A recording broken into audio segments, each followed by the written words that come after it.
The second book of Moses, called Exodus. Chapter 1. Now these are the names of the children of Israel, which came into Egypt. Every man in his household came with Jacob: Reuben, Simeon, Levi, and Judah, Issachar, Zebulun, and Benjamin, Dan, and Naphtali, Gad, and Asher. And all the souls that came out of the loins of Jacob were 70 souls, for Joseph was in Egypt already.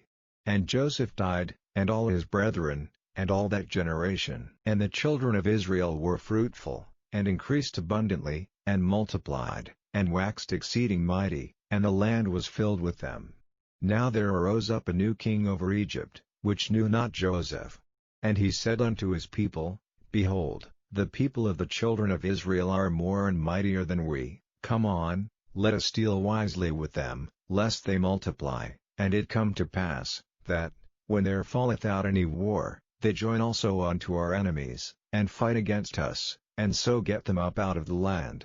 Therefore they did set over them taskmasters to afflict them with their burdens. And they built for Pharaoh treasure cities, Pithom and Ramses. But the more they afflicted them, the more they multiplied and grew. And they were grieved because of the children of Israel. And the Egyptians made the children of Israel to serve with rigor, and they made their lives bitter with hard bondage, in mortar, and in brick, and in all manner of service in the field. All their service, wherein they made them serve, was with rigor. And the king of Egypt spake to the Hebrew midwives, of which the name of the one was Shiphrah, and the name of the other Puah, and he said, When ye do the office of a midwife to the Hebrew women, and see them upon the stools, if it be a son, then ye shall kill him, but if it be a daughter, then she shall live. But the midwives feared God, and did not as the king of Egypt commanded them, but saved the men children alive. And the king of Egypt called for the midwives, and said unto them, Why have ye done this thing, and have saved the men children alive? And the midwives said unto Pharaoh, Because the Hebrew women are not as the Egyptian women, for they are lively, and are delivered ere the midwives come in unto them. Therefore God dealt well with the midwives, and the people multiplied, and waxed very mighty. And it came to pass, because the midwives feared God, that he made them houses. And Pharaoh charged all his people, saying, Every son that is born ye shall cast into the river, and every daughter ye shall save alive. Chapter 2.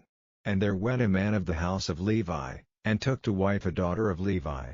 And the woman conceived, and bare a son, and when she saw him that he was a goodly child, she hid him 3 months. And when she could not longer hide him, she took for him an ark of bulrushes, and daubed it with slime and with pitch, and put the child therein, and she laid it in the flags by the river's brink. And his sister stood afar off, to wit what would be done to him. And the daughter of Pharaoh came down to wash herself at the river, and her maidens walked along by the river's side, and when she saw the ark among the flags, she sent her maid to fetch it. And when she had opened it, she saw the child, and, behold, the babe wept. And she had compassion on him, and said, This is one of the Hebrews' children. Then said his sister to Pharaoh's daughter, Shall I go and call to thee a nurse of the Hebrew women, that she may nurse the child for thee? And Pharaoh's daughter said to her, Go. And the maid went and called the child's mother. And Pharaoh's daughter said unto her, Take this child away, and nurse it for me, and I will give thee thy wages. And the woman took the child, and nursed it. And the child grew, and she brought him unto Pharaoh's daughter, and he became her son. And she called his name Moses, and she said, Because I drew him out of the water. And it came to pass in those days, when Moses was grown, that he went out unto his brethren, and looked on their burdens, and he spied an Egyptian smiting an Hebrew, one of his brethren. And he looked this way and that way, and when he saw that there was no man, he slew the Egyptian, and hid him in the sand. And when he went out the second day, behold, 2 men of the Hebrews strove together, and he said to him that did the wrong, Wherefore smitest thou thy fellow? And he said, Who made thee a prince and a judge over us? Intendest thou to kill me, as thou killedst the Egyptian? And Moses feared, and said, Surely this thing is known. Now when Pharaoh heard this thing, he sought to slay Moses. But Moses fled from the face of Pharaoh, and dwelt in the land of Midian, and he sat down by a well. Now the priest of Midian had 7 daughters, and they came and drew water, and filled the troughs to water their father's flock. And the shepherds came and drove them away, but Moses stood up and helped them, and watered their flock. And when they came to Reuel their father, he said, How is it that ye are come so soon today? And they said, An Egyptian delivered us out of the hand of the shepherds, and also drew water enough for us, and watered the flock. And he said unto his daughters, And where is he? Why is it that ye have left the man? Call him, that he may eat bread. And Moses was content to dwell with the man, and he gave Moses Zipporah his daughter. And she bare him a son, and he called his name Gershom, for he said, I have been a stranger in a strange land. And it came to pass in process of time, that the king of Egypt died, and the children of Israel sighed by reason of the bondage, and they cried, and their cry came up unto God by reason of the bondage. And God heard their groaning, and God remembered his covenant with Abraham, with Isaac, and with Jacob. And God looked upon the children of Israel, and God had respect unto them. Chapter 3. Now Moses kept the flock of Jethro his father-in-law, the priest of Midian, and he led the flock to the backside of the desert, and came to the mountain of God, even to Horeb. And the angel of the Lord appeared unto him in a flame of fire out of the midst of a bush, and he looked, and, behold, the bush burned with fire, and the bush was not consumed. And Moses said, I will now turn aside, and see this great sight, why the bush is not burned. And when the Lord saw that he turned aside to see, God called unto him out of the midst of the bush, and said, Moses, Moses. And he said, Here am I. And he said, Draw not nigh hither, put off thy shoes from off thy feet, for the place whereon thou standest is holy ground. Moreover he said, I am the God of thy father, the God of Abraham, the God of Isaac, and the God of Jacob. And Moses hid his face, for he was afraid to look upon God. And the Lord said, I have surely seen the affliction of my people which are in Egypt, and have heard their cry by reason of their taskmasters, for I know their sorrows, and I am come down to deliver them out of the hand of the Egyptians, and to bring them up out of that land unto a good land and a large, unto a land flowing with milk and honey, unto the place of the Canaanites, and the Hittites, and the Amorites, and the Perizzites, and the Hivites, and the Jebusites. Now therefore, behold, the cry of the children of Israel is come unto me, and I have also seen the oppression wherewith the Egyptians oppress them. Come now therefore, and I will send thee unto Pharaoh, that thou mayest bring forth my people the children of Israel out of Egypt. And Moses said unto God, Who am I, that I should go unto Pharaoh, and that I should bring forth the children of Israel out of Egypt? And he said, Certainly I will be with thee, and this shall be a token unto thee, that I have sent thee. When thou hast brought forth the people out of Egypt, ye shall serve God upon this mountain. And Moses said unto God, Behold, when I come unto the children of Israel, and shall say unto them, The God of your fathers hath sent me unto you, and they shall say to me, What is his name? What shall I say unto them? And God said unto Moses, I am that I am. And he said, Thus shalt thou say unto the children of Israel, I am hath sent me unto you. And God said moreover unto Moses, Thus shalt thou say unto the children of Israel, The Lord God of your fathers, the God of Abraham, the God of Isaac, and the God of Jacob, hath sent me unto you. This is my name forever, and this is my memorial unto all generations. Go, and gather the elders of Israel together, and say unto them, The Lord God of your fathers, the God of Abraham, of Isaac, and of Jacob, appeared unto me, saying, I have surely visited you, and seen that which is done to you in Egypt, and I have said, I will bring you up out of the affliction of Egypt unto the land of the Canaanites, and the Hittites, and the Amorites, and the Perizzites, and the Hivites, and the Jebusites, unto a land flowing with milk and honey.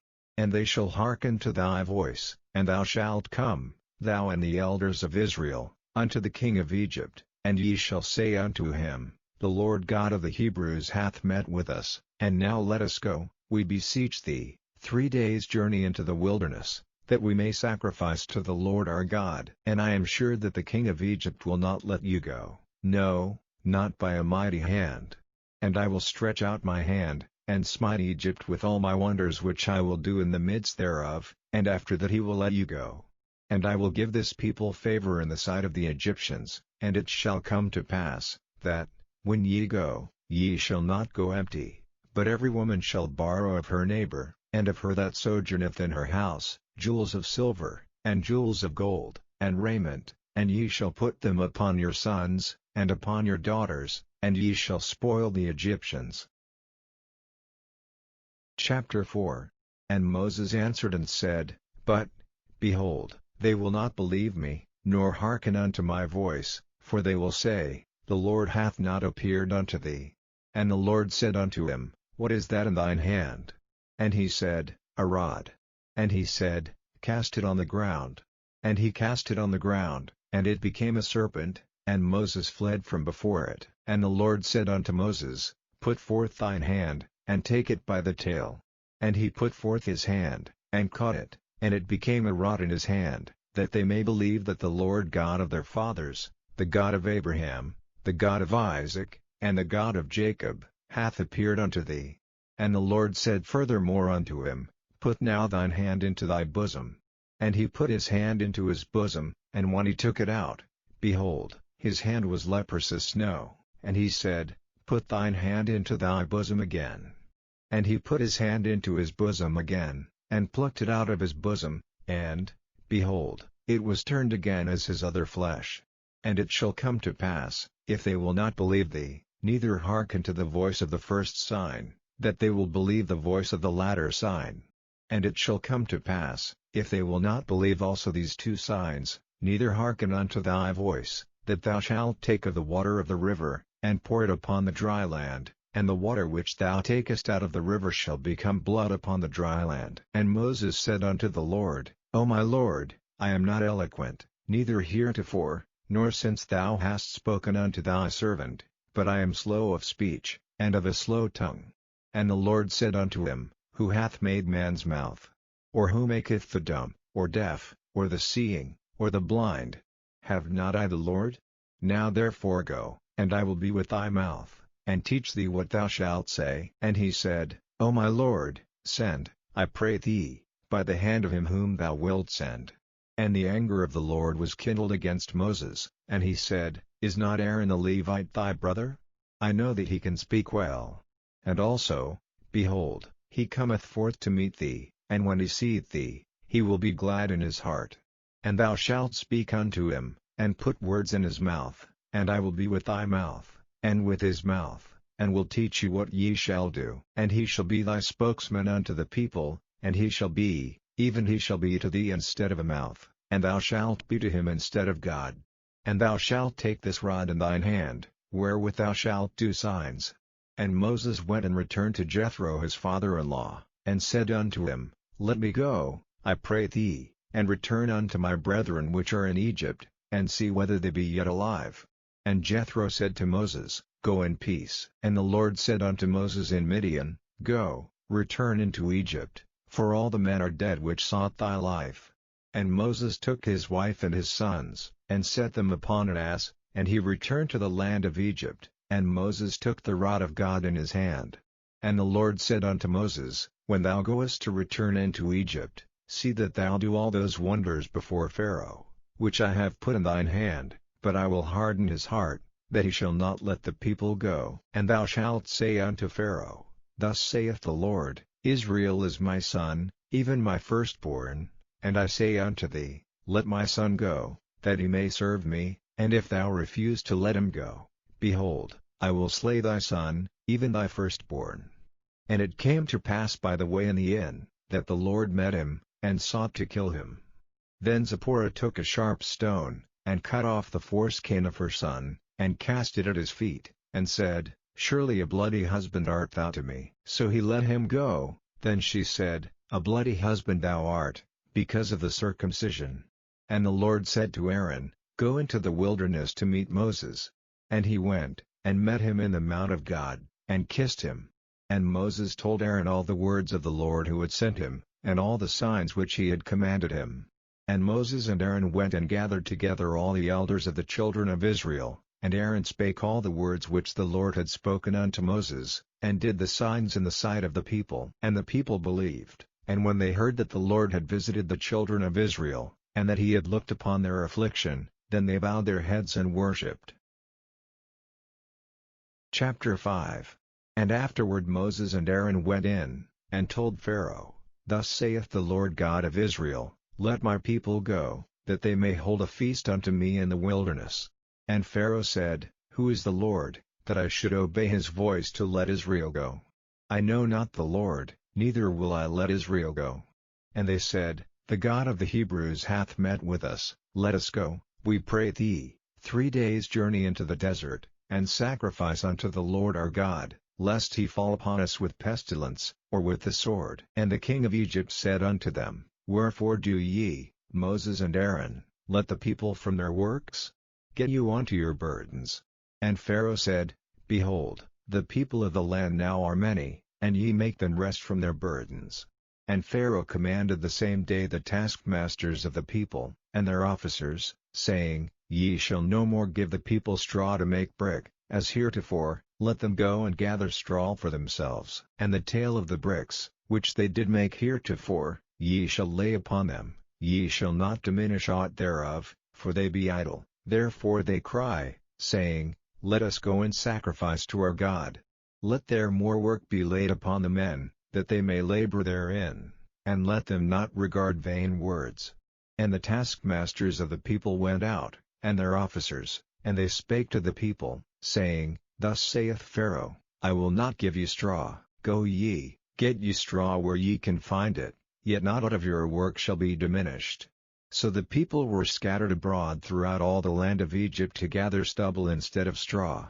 And the taskmasters hasted them, saying, Fulfill your works, your daily tasks, as when there was straw. And the officers of the children of Israel, which Pharaoh's taskmasters had set over them, were beaten, and demanded, Wherefore have ye not fulfilled your task in making brick both yesterday and today, as heretofore? Then the officers of the children of Israel came and cried unto Pharaoh, saying, Wherefore dealest thou thus with thy servants? There is no straw given unto thy servants, and they say to us, Make brick, and, behold, thy servants are beaten, but the fault is in thine own people. But he said, Ye are idle, therefore ye say, Let us go and do sacrifice to the Lord. Go therefore now, and work, for there shall no straw be given you, yet shall ye deliver the tale of bricks. And the officers of the children of Israel did see that they were in evil case, after it was said, Ye shall not minish aught from your bricks of your daily task. And they met Moses and Aaron, who stood in the way, as they came forth from Pharaoh, and they said unto them, The Lord look upon you, and judge, because ye have made our Saviour to be abhorred in the eyes of Pharaoh, and in the eyes of his servants, to put a sword in their hand to slay us. And Moses returned unto the Lord, and said, Lord, wherefore hast thou so evil entreated this people? Why is it that thou hast sent me? For since I came to Pharaoh to speak in thy name, he hath done evil to this people, neither hast thou delivered thy people at all. Chapter 6. Then the Lord said unto Moses, Now shalt thou see what I will do to Pharaoh, for with a strong hand shall he let them go, and with a strong hand shall he drive them out of his land. And God spake unto Moses, and said unto him, I am the Lord, and I appeared unto Abraham, unto Isaac, and unto Jacob, by the name of God Almighty, but by my name Jehovah was I not known to them. And I have also established my covenant with them, to give them the land of Canaan, the land of their pilgrimage, wherein they were strangers. And I have also heard the groaning of the children of Israel, whom the Egyptians keep in bondage, and I have remembered my covenant. Wherefore say unto the children of Israel, I am the Lord, and I will bring you out from under the burdens of the Egyptians, and I will rid you out of their bondage, and I will redeem you with a stretched out arm, and with great judgments, and I will take you to me for a people, and I will be to you a God, and ye shall know that I am the Lord your God, which bringeth you out from under the burdens of the Egyptians.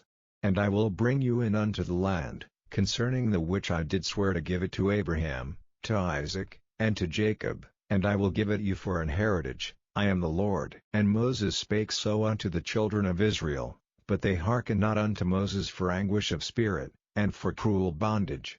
And the Lord spake unto Moses, saying, Go in, speak unto Pharaoh king of Egypt, that he let the children of Israel go out of his land. And Moses spake before the Lord, saying, Behold, the children of Israel have not hearkened unto me, how then shall Pharaoh hear me, who am of uncircumcised lips? And the Lord spake unto Moses and unto Aaron, and gave them a charge unto the children of Israel, and unto Pharaoh king of Egypt, to bring the children of Israel out of the land of Egypt. These be the heads of their fathers' houses, the sons of Reuben the firstborn of Israel, Hanok, and Palu, Hezron, and Carmi. These be the families of Reuben. And the sons of Simeon, Jemuel, and Jamin, and Ohad, and Jachin, and Zohar, and Shaul the son of a Canaanitish woman. These are the families of Simeon. And these are the names of the sons of Levi according to their generations, Gershon, and Kohath, and Merari. And the years of the life of Levi were 137 years. The sons of Gershon, Libni, and Shimei, according to their families. And the sons of Kohath, Amram, and Izhar, and Hebron, and Uzziel. And the years of the life of Kohath were 133 years. And the sons of Merari, Mahali and Mushi. These are the families of Levi according to their generations. And Amram took him Jochebed his father's sister to wife, and she bare him Aaron and Moses. And the years of the life of Amram were 137 years. And the sons of Izhar, Korah, and Nephi, and Zichri. And the sons of Uzziel, Mishael, and Elzaphan, and Zithri. And Aaron took him Eliashib, daughter of Amminadab, sister of Nahshon, to wife, and she bare him Nadab, and Abihu, Eleazar, and Itamar. And the sons of Korah, Asir, and Elkanah, and Abiasaph. These are the families of the Korites. And Eleazar Aaron's son took him one of the daughters of Putiel to wife, and she bare him Phinehas. These are the heads of the fathers of the Levites according to their families. These are that Aaron and Moses, to whom the Lord said, Bring out the children of Israel from the land of Egypt according to their armies. These are they which spake to Pharaoh king of Egypt, to bring out the children of Israel from Egypt. These are that Moses and Aaron. And it came to pass on the day when the Lord spake unto Moses in the land of Egypt, that the Lord spake unto Moses, saying, I am the Lord, speak thou unto Pharaoh king of Egypt all that I say unto thee.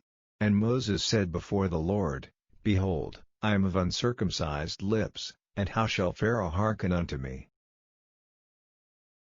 Chapter 7. And the Lord said unto Moses, See, I have made thee a god to Pharaoh, and Aaron thy brother shall be thy prophet. Thou shalt speak all that I command thee, and Aaron thy brother shall speak unto Pharaoh, that he send the children of Israel out of his land. And I will harden Pharaoh's heart, and multiply my signs and my wonders in the land of Egypt. But Pharaoh shall not hearken unto you, that I may lay my hand upon Egypt, and bring forth mine armies, and my people the children of Israel, out of the land of Egypt by great judgments. And the Egyptians shall know that I am the Lord, when I stretch forth mine hand upon Egypt, and bring out the children of Israel from among them. And Moses and Aaron did as the Lord commanded them, so did they. And Moses was 80 years old, and Aaron 83 years old, when they spake unto Pharaoh. And the Lord spake unto Moses and unto Aaron, saying, When Pharaoh shall speak unto you, saying, Show a miracle for you, then thou shalt say unto Aaron, Take thy rod, and cast it before Pharaoh, and it shall become a serpent. And Moses and Aaron went in unto Pharaoh, and they did so as the Lord had commanded, and Aaron cast down his rod before Pharaoh, and before his servants, and it became a serpent. Then Pharaoh also called the wise men and the sorcerers, now the magicians of Egypt. They also did in like manner with their enchantments. For they cast down every man his rod, and they became serpents, but Aaron's rod swallowed up their rods. And he hardened Pharaoh's heart, that he hearkened not unto them, as the Lord had said. And the Lord said unto Moses, Pharaoh's heart is hardened, he refuseth to let the people go. Get thee unto Pharaoh in the morning, lo, he goeth out unto the water, and thou shalt stand by the river's brink against he come, and the rod which was turned to a serpent shalt thou take in thine hand. And thou shalt say unto him, The Lord God of the Hebrews hath sent me unto thee, saying, let my people go, that they may serve me in the wilderness, and, behold, hitherto thou wouldest not hear. Thus saith the Lord, in this thou shalt know that I am the Lord. Behold, I will smite with the rod that is in mine hand upon the waters which are in the river, and they shall be turned to blood. And the fish that is in the river shall die, and the river shall stink, and the Egyptians shall loot it to drink of the water of the river. And the Lord spake unto Moses, say unto Aaron, take thy rod, and stretch out thine hand upon the waters of Egypt, upon their streams, upon their rivers, and upon their ponds, and upon all their pools of water, that they may become blood, and that there may be blood throughout all the land of Egypt, both in vessels of wood, and in vessels of stone. And Moses and Aaron did so, as the Lord commanded, and he lifted up the rod, and smote the waters that were in the river, in the sight of Pharaoh, and in the sight of his servants, and all the waters that were in the river were turned to blood. And the fish that was in the river died, and the river stank, and the Egyptians could not drink of the water of the river, and there was blood throughout all the land of Egypt. And the magicians of Egypt did so with their enchantments, and Pharaoh's heart was hardened, neither did he hearken unto them, as the Lord had said. And Pharaoh turned and went into his house, neither did he set his heart to this also. And all the Egyptians digged round about the river for water to drink, for they could not drink of the water of the river. And 7 days were fulfilled, after that the Lord had smitten the river. Chapter 8. And the Lord spake unto Moses, go unto Pharaoh, and say unto him, thus saith the Lord, let my people go, that they may serve me. And if thou refuse to let them go, behold, I will smite all thy borders with frogs, and the river shall bring forth frogs abundantly, which shall go up and come into thine house, and into thy bedchamber, and upon thy bed, and into the house of thy servants, and upon thy people, and into thine ovens, and into thine eating troughs, and the frogs shall come up both on thee, and upon thy people, and upon all thy servants. And the Lord spake unto Moses, say unto Aaron, stretch forth thine hand with thy rod over the streams, over the rivers, and over the ponds, and cause frogs to come up upon the land of Egypt. And Aaron stretched out his hand over the waters of Egypt, and the frogs came up, and covered the land of Egypt. And the magicians did so with their enchantments, and brought up frogs upon the land of Egypt. Then Pharaoh called for Moses and Aaron, and said, entreat the Lord, that he may take away the frogs from me, and from my people, and I will let the people go, that they may do sacrifice unto the Lord. And Moses said unto Pharaoh, glory over me, when shall I entreat for thee, and for thy servants, and for thy people, to destroy the frogs from thee and thy houses, that they may remain in the river only? And he said, tomorrow. And he said, be it according to thy word, that thou mayest know that there is none like unto the Lord our God. And the frogs shall depart from thee, and from thy houses, and from thy servants, and from thy people, they shall remain in the river only. And Moses and Aaron went out from Pharaoh, and Moses cried unto the Lord because of the frogs which he had brought against Pharaoh. And the Lord did according to the word of Moses, and the frogs died out of the houses, out of the villages, and out of the fields. And they gathered them together upon heaps, and the land stank. But when Pharaoh saw that there was respite, he hardened his heart, and hearkened not unto them, as the Lord had said. And the Lord said unto Moses, say unto Aaron, stretch out thy rod, and smite the dust of the land, that it may become lice throughout all the land of Egypt. And they did so, for Aaron stretched out his hand with his rod, and smote the dust of the earth, and it became lice in man, and in beast. All the dust of the land became lice throughout all the land of Egypt. And the magicians did so with their enchantments to bring forth lice, but they could not, so there were lice upon man, and upon beast. Then the magicians said unto Pharaoh, this is the finger of God. And Pharaoh's heart was hardened, and he hearkened not unto them, as the Lord had said. And the Lord said unto Moses, rise up early in the morning, and stand before Pharaoh. Lo, he cometh forth to the water, and say unto him, thus saith the Lord, let my people go, that they may serve me. Else, if thou wilt not let my people go, behold, I will send swarms of flies upon thee, and upon thy servants, and upon thy people, and into thy houses, and the houses of the Egyptians shall be full of swarms of flies, and also the ground whereon they are. And I will sever in the day the land of Goshen, in which my people dwell, that no swarms of flies shall be there, to the end thou mayest know that I am the Lord in the midst of the earth. And I will put a division between my people and thy people, tomorrow shall this sign be. And the Lord did so, and there came a grievous swarm of flies into the house of Pharaoh, and into his servants' houses, and into all the land of Egypt. The land was corrupted by reason of the swarm of flies. And Pharaoh called for Moses and for Aaron, and said, Go ye, sacrifice to your God in the land. And Moses said, It is not meet so to do, for we shall sacrifice the abomination of the Egyptians to the Lord our God. Lo, shall we sacrifice the abomination of the Egyptians before their eyes, and will they not stone us? We will go 3 days' journey into the wilderness, and sacrifice to the Lord our God, as he shall command us. And Pharaoh said, I will let you go, that ye may sacrifice to the Lord your God in the wilderness, only ye shall not go very far away. Entreat for me. And Moses said, Behold, I go out from thee, and I will entreat the Lord that the swarms of flies may depart from Pharaoh, from his servants, and from his people, tomorrow, but let not Pharaoh deal deceitfully any more in not letting the people go to sacrifice to the Lord. And Moses went out from Pharaoh, and entreated the Lord. And the Lord did according to the word of Moses, and he removed the swarms of flies from Pharaoh, from his servants, and from his people, there remained not one. And Pharaoh hardened his heart at this time also, neither would he let the people go. Chapter 9. Then the Lord said unto Moses, Go in unto Pharaoh, and tell him, Thus saith the Lord God of the Hebrews, Let my people go, that they may serve me.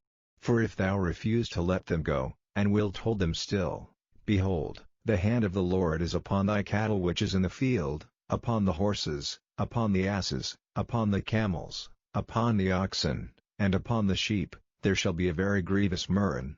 And the Lord shall sever between the cattle of Israel and the cattle of Egypt, and there shall nothing die of all that is the children's of Israel. And the Lord appointed a set time, saying, Tomorrow the Lord shall do this thing in the land. And the Lord did that thing on the morrow, and all the cattle of Egypt died, but of the cattle of the children of Israel died not one. And Pharaoh sent, and, behold, there was not one of the cattle of the Israelites dead.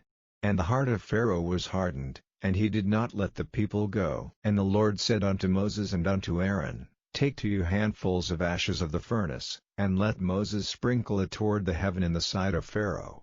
And it shall become small dust in all the land of Egypt, and shall be a boil breaking forth with blains upon man, and upon beast, throughout all the land of Egypt. And they took ashes of the furnace, and stood before Pharaoh, and Moses sprinkled it up toward heaven, and it became a boil breaking forth with blains upon man, and upon beast. And the magicians could not stand before Moses because of the boils, for the boil was upon the magicians, and upon all the Egyptians. And the Lord hardened the heart of Pharaoh, and he hearkened not unto them, as the Lord had spoken unto Moses. And the Lord said unto Moses, Rise up early in the morning, and stand before Pharaoh, and say unto him, Thus saith the Lord God of the Hebrews, Let my people go, that they may serve me. For I will at this time send all my plagues upon thine heart, and upon thy servants, and upon thy people, that thou mayest know that there is none like me in all the earth. For now I will stretch out my hand, that I may smite thee and thy people with pestilence, and thou shalt be cut off from the earth. And in very deed for this cause have I raised thee up, for to show in thee my power, and that my name may be declared throughout all the earth. As yet exaltest thou thyself against my people, that thou wilt not let them go? Behold, tomorrow about this time I will cause it to rain a very grievous hail, such as hath not been in Egypt since the foundation thereof even until now. Send therefore now, and gather thy cattle, and all that thou hast in the field, for upon every man and beast which shall be found in the field, and shall not be brought home, the hail shall come down upon them, and they shall die. He that feared the word of the Lord among the servants of Pharaoh made his servants and his cattle flee into the houses, and he that regarded not the word of the Lord left his servants and his cattle in the field. And the Lord said unto Moses, Stretch forth thine hand toward heaven, that there may be hail in all the land of Egypt, upon man, and upon beast, and upon every herb of the field, throughout the land of Egypt. And Moses stretched forth his rod toward heaven, and the Lord sent thunder and hail, and the fire ran along upon the ground, and the Lord rained hail upon the land of Egypt. So there was hail, and fire mingled with the hail, very grievous, such as there was none like it in all the land of Egypt since it became a nation. And the hail smote throughout all the land of Egypt all that was in the field, both man and beast, and the hail smote every herb of the field, and brake every tree of the field. Only in the land of Goshen, where the children of Israel were, was there no hail. And Pharaoh sent, and called for Moses and Aaron, and said unto them, I have sinned this time, the Lord is righteous, and I and my people are wicked. Entreat the Lord, for it is enough, that there be no more mighty thunderings and hail, and I will let you go, and ye shall stay no longer. And Moses said unto him, As soon as I am gone out of the city, I will spread abroad my hands unto the Lord, and the thunder shall cease, neither shall there be any more hail, that thou mayest know how that the earth is the Lord's. But as for thee and thy servants, I know that ye will not yet fear the Lord God. And the flax and the barley was smitten, for the barley was in the ear, and the flax was bold. But the wheat and the rye were not smitten, for they were not grown up. And Moses went out of the city from Pharaoh, and spread abroad his hands unto the Lord, and the thunders and hail ceased, and the rain was not poured upon the earth. And when Pharaoh saw that the rain and the hail and the thunders were ceased, he sinned yet more, and hardened his heart, he and his servants. And the heart of Pharaoh was hardened, neither would he let the children of Israel go, as the Lord had spoken by Moses. Chapter 10. And the Lord said unto Moses, Go in unto Pharaoh, for I have hardened his heart, and the heart of his servants, that I might show these my signs before him, and that thou mayest tell in the ears of thy son, and of thy son's son, what things I have wrought in Egypt, and my signs which I have done among them, that ye may know how that I am the Lord. And Moses and Aaron came in unto Pharaoh, and said unto him, Thus saith the Lord God of the Hebrews, How long wilt thou refuse to humble thyself before me?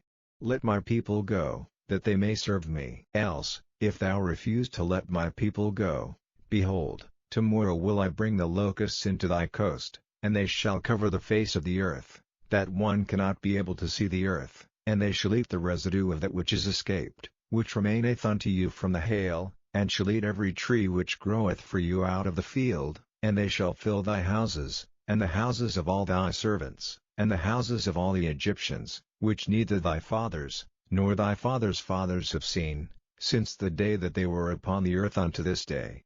And he turned himself, and went out from Pharaoh. And Pharaoh's servants said unto him, How long shall this man be a snare unto us? Let the men go, that they may serve the Lord their God. Knowest thou not yet that Egypt is destroyed? And Moses and Aaron were brought again unto Pharaoh, and he said unto them, Go, serve the Lord your God, but who are they that shall go? And Moses said, We will go with our young and with our old, with our sons and with our daughters, with our flocks and with our herds will we go, for we must hold a feast unto the Lord. And he said unto them, Let the Lord be so with you, as I will let you go, and your little ones. Look to it, for evil is before you. Not so, go now ye that are men, and serve the Lord, for that ye did desire. And they were driven out from Pharaoh's presence. And the Lord said unto Moses, Stretch out thine hand over the land of Egypt for the locusts, that they may come up upon the land of Egypt, and eat every herb of the land, even all that the hail hath left. And Moses stretched forth his rod over the land of Egypt, and the Lord brought an east wind upon the land all that day, and all that night, and when it was morning, the east wind brought the locusts. And the locusts went up over all the land of Egypt, and rested in all the coasts of Egypt. Very grievous were they, before them there were no such locusts as they, neither after them shall be such. For they covered the face of the whole earth, so that the land was darkened, and they did eat every herb of the land, and all the fruit of the trees which the hail had left, and there remained not any green thing in the trees, or in the herbs of the field, through all the land of Egypt. Then Pharaoh called for Moses and Aaron in haste, and he said, I have sinned against the Lord your God, and against you. Now therefore forgive, I pray thee, my sin only this once, and entreat the Lord your God, that he may take away from me this death only. And he went out from Pharaoh, and entreated the Lord. And the Lord turned a mighty strong west wind, which took away the locusts, and cast them into the Red Sea. There remained not one locust in all the coasts of Egypt, but the Lord hardened Pharaoh's heart, so that he would not let the children of Israel go. And the Lord said unto Moses, Stretch out thine hand toward heaven, that there may be darkness over the land of Egypt, even darkness which may be felt. And Moses stretched forth his hand toward heaven, and there was a thick darkness in all the land of Egypt 3 days. They saw not one another, neither rose any from his place for 3 days, but all the children of Israel had light in their dwellings. And Pharaoh called unto Moses, and said, Go ye, serve the Lord, only let your flocks and your herds be stayed, let your little ones also go with you. And Moses said, Thou must give us also sacrifices and burnt offerings, that we may sacrifice unto the Lord our God. Our cattle also shall go with us, there shall not an hoof be left behind, for thereof must we take to serve the Lord our God, and we know not with what we must serve the Lord, until we come thither. But the Lord hardened Pharaoh's heart, and he would not let them go. And Pharaoh said unto him, Get thee from me, take heed to thyself, see my face no more, for in the day thou seest my face thou shalt die. And Moses said, Thou hast spoken well, I will see thy face again no more. Chapter 11. And the Lord said unto Moses, Yet will I bring one plague more upon Pharaoh, and upon Egypt, afterwards he will let you go hence. When he shall let you go, he shall surely thrust you out hence altogether. Speak now in the ears of the people, and let every man borrow of his neighbor, and every woman of her neighbor, jewels of silver, and jewels of gold. And the Lord gave the people favor in the sight of the Egyptians. Moreover the man Moses was very great in the land of Egypt, in the sight of Pharaoh's servants, and in the sight of the people. And Moses said, Thus saith the Lord, About midnight will I go out into the midst of Egypt, and all the firstborn in the land of Egypt shall die, from the firstborn of Pharaoh that sitteth upon his throne, even unto the firstborn of the maidservant that is behind the mill, and all the firstborn of beasts.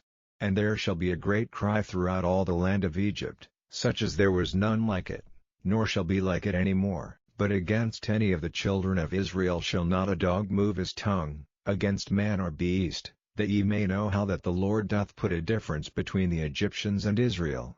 And all these thy servants shall come down unto me, and bow down themselves unto me, saying, Get thee out, and all the people that follow thee, and after that I will go out.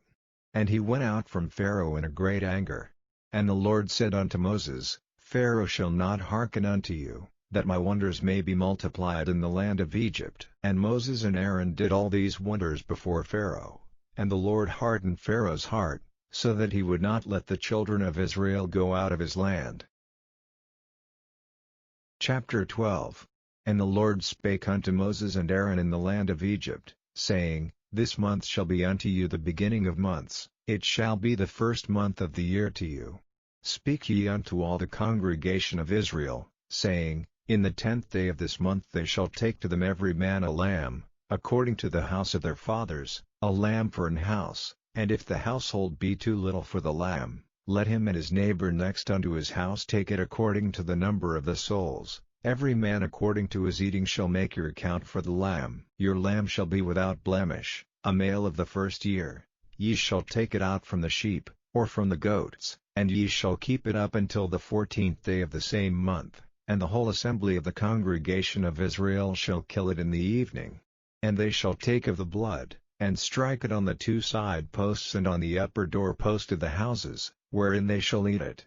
And they shall eat the flesh in that night, roast with fire, and unleavened bread, and with bitter herbs they shall eat it. Eat not of it raw, nor sodden at all with water, but roast with fire, his head with his legs, and with the purtenance thereof. And ye shall let nothing of it remain until the morning, and that which remaineth of it until the morning ye shall burn with fire. And thus shall ye eat it, with your loins girded, your shoes on your feet, and your staff in your hand, and ye shall eat it in haste. It is the Lord's Passover. For I will pass through the land of Egypt this night, and will smite all the firstborn in the land of Egypt, both man and beast, and against all the gods of Egypt I will execute judgment. I am the Lord. And the blood shall be to you for a token upon the houses where ye are, And when I see the blood, I will pass over you, and the plague shall not be upon you to destroy you, when I smite the land of Egypt. And this day shall be unto you for a memorial, and ye shall keep it a feast to the Lord throughout your generations. Ye shall keep it a feast by an ordinance forever. 7 days shall ye eat unleavened bread, even the first day ye shall put away leaven out of your houses, for whosoever eateth leavened bread from the first day until the 7th day, that soul shall be cut off from Israel. And in the first day there shall be an holy convocation, and in the 7th day there shall be an holy convocation to you. No manner of work shall be done in them, save that which every man must eat, that only may be done of you. And ye shall observe the feast of unleavened bread, for in this selfsame day have I brought your armies out of the land of Egypt, therefore shall ye observe this day in your generations by an ordinance forever. In the first month, on the 14th day of the month at even, ye shall eat unleavened bread, until the 21st day of the month at even. 7 days shall there be no leaven found in your houses, for whosoever eateth that which is leavened, even that soul shall be cut off from the congregation of Israel, whether he be a stranger, or born in the land. Ye shall eat nothing leavened, in all your habitations shall ye eat unleavened bread. Then Moses called for all the elders of Israel, and said unto them, Draw out and take you a lamb according to your families, and kill the Passover, and ye shall take a bunch of hyssop, and dip it in the blood that is in the basin, and strike the lintel and the 2 side posts with the blood that is in the basin, and none of you shall go out at the door of his house until the morning. For the Lord will pass through to smite the Egyptians, and when he seeth the blood upon the lintel, and on the 2 side posts, the Lord will pass over the door, and will not suffer the destroyer to come in unto your houses to smite you. And ye shall observe this thing for an ordinance to thee and to thy sons forever. And it shall come to pass, when ye be come to the land which the Lord will give you, according as he hath promised, that ye shall keep this service. And it shall come to pass, when your children shall say unto you, What mean ye by this service? That ye shall say, It is the sacrifice of the Lord's Passover, who passed over the houses of the children of Israel in Egypt, when he smote the Egyptians, and delivered our houses. And the people bowed the head and worshipped. And the children of Israel went away, and did as the Lord had commanded Moses and Aaron, so did they. And it came to pass, that at midnight the Lord smote all the firstborn in the land of Egypt, from the firstborn of Pharaoh that sat on his throne unto the firstborn of the captive that was in the dungeon, and all the firstborn of cattle. And Pharaoh rose up in the night, he, and all his servants, and all the Egyptians, and there was a great cry in Egypt, for there was not a house where there was not one dead. And he called for Moses and Aaron by night, and said, Rise up, and get you forth from among my people, both ye and the children of Israel, and go, serve the Lord, as ye have said. Also take your flocks and your herds, as ye have said, and be gone, and bless me also. And the Egyptians were urgent upon the people, that they might send them out of the land in haste, for they said, We be all dead men. And the people took their dough before it was leavened, their kneading troughs being bound up and their clothes upon their shoulders. And the children of Israel did according to the word of Moses, and they borrowed of the Egyptians jewels of silver, and jewels of gold, and raiment, and the Lord gave the people favor in the sight of the Egyptians, so that they lent unto them such things as they required. And they spoiled the Egyptians. And the children of Israel journeyed from Ramesses to Succoth, about 600,000 on foot that were men, beside children. And a mixed multitude went up also with them, and flocks, and herds, even very much cattle. And they baked unleavened cakes of the dough which they brought forth out of Egypt, for it was not leavened, because they were thrust out of Egypt, and could not tarry, neither had they prepared for themselves any victual. Now the sojourning of the children of Israel, who dwelt in Egypt, was 430 years. And it came to pass at the end of the 430 years, even the selfsame day it came to pass, that all the hosts of the Lord went out from the land of Egypt. It is a night to be much observed unto the Lord for bringing them out from the land of Egypt. This is the night of the Lord to be observed of all the children of Israel in their generations. And the Lord said unto Moses and Aaron, This is the ordinance of the Passover, there shall no stranger eat thereof, but every man's servant that is bought for money. When thou hast circumcised him, then shall he eat thereof. A foreigner and an hired servant shall not eat thereof. In one house shall it be eaten, Thou shalt not carry forth aught of the flesh abroad out of the house, neither shall ye break a bone thereof. All the congregation of Israel shall keep it. And when a stranger shall sojourn with thee, and will keep the Passover to the Lord, let all his males be circumcised, and then let him come near and keep it, and he shall be as one that is born in the land, for no uncircumcised person shall eat thereof. One law shall be to him that is homeborn, and unto the stranger that sojourneth among you. Thus did all the children of Israel, as the Lord commanded Moses and Aaron, so did they. And it came to pass the selfsame day, that the Lord did bring the children of Israel out of the land of Egypt by their armies. Chapter 13. And the Lord spake unto Moses, saying, Sanctify unto me all the firstborn, whatsoever openeth the womb among the children of Israel, both of man and of beast, it is mine. And Moses said unto the people, Remember this day, in which ye came out from Egypt, out of the house of bondage, for by strength of hand the Lord brought you out from this place. There shall no leavened bread be eaten. This day came ye out in the month Abib. And it shall be when the Lord shall bring thee into the land of the Canaanites, and the Hittites, and the Amorites, and the Hivites, and the Jebusites, which he sware unto thy fathers to give thee, a land flowing with milk and honey, that thou shalt keep this service in this month. 7 days thou shalt eat unleavened bread, and in the 7th day shall be a feast to the Lord. Unleavened bread shall be eaten 7 days, and there shall no leavened bread be seen with thee, neither shall there be leaven seen with thee in all thy quarters. And thou shalt show thy son in that day, saying, This is done because of that which the Lord did unto me when I came forth out of Egypt.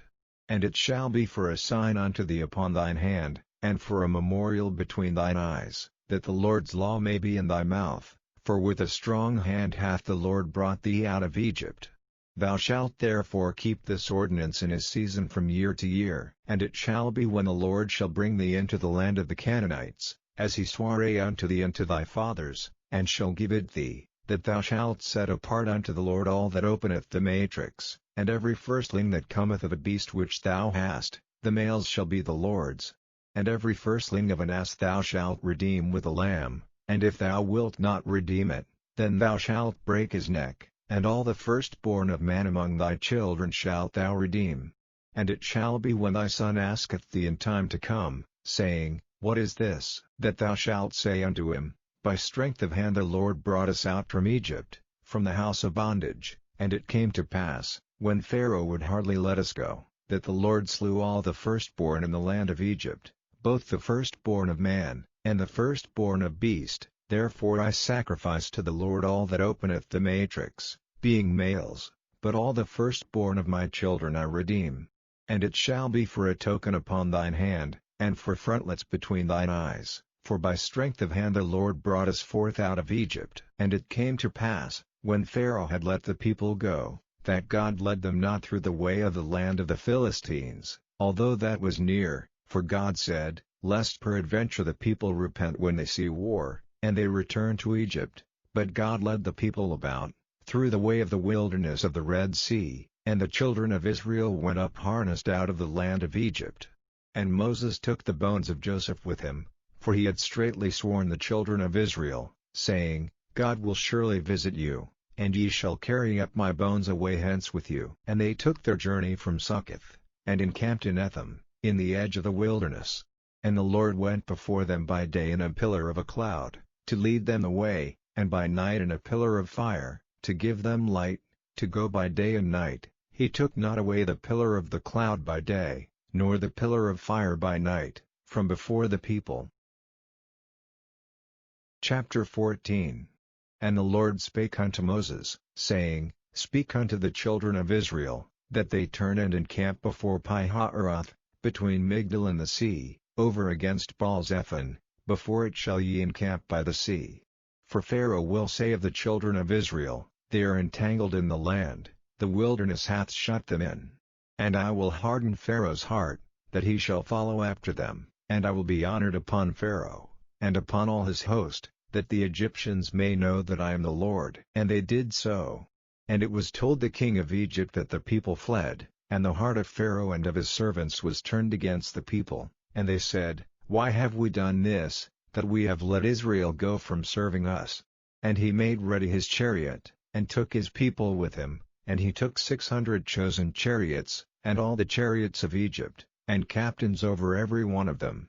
And the Lord hardened the heart of Pharaoh king of Egypt, and he pursued after the children of Israel, and the children of Israel went out with an high hand, but the Egyptians pursued after them, all the horses and chariots of Pharaoh, and his horsemen, and his army, and overtook them encamping by the sea, beside Pi-hahiroth, before Baal-zephon. And when Pharaoh drew nigh, the children of Israel lifted up their eyes, and, behold, the Egyptians marched after them, and they were sore afraid. And the children of Israel cried out unto the Lord. And they said unto Moses, Because there were no graves in Egypt, hast thou taken us away to die in the wilderness? Wherefore hast thou dealt thus with us, to carry us forth out of Egypt? Is not this the word that we did tell thee in Egypt, saying, Let us alone, that we may serve the Egyptians? For it had been better for us to serve the Egyptians, than that we should die in the wilderness. And Moses said unto the people, Fear ye not, stand still, and see the salvation of the Lord, which he will show to you today. For the Egyptians whom ye have seen today, ye shall see them again no more forever. The Lord shall fight for you, and ye shall hold your peace. And the Lord said unto Moses, Wherefore criest thou unto me? Speak unto the children of Israel, that they go forward, but lift thou up thy rod, and stretch out thine hand over the sea, and divide it, and the children of Israel shall go on dry ground through the midst of the sea. And I, behold, I will harden the hearts of the Egyptians, and they shall follow them, and I will get me honor upon Pharaoh, and upon all his host, upon his chariots, and upon his horsemen. And the Egyptians shall know that I am the Lord, when I have gotten me honor upon Pharaoh, upon his chariots, and upon his horsemen.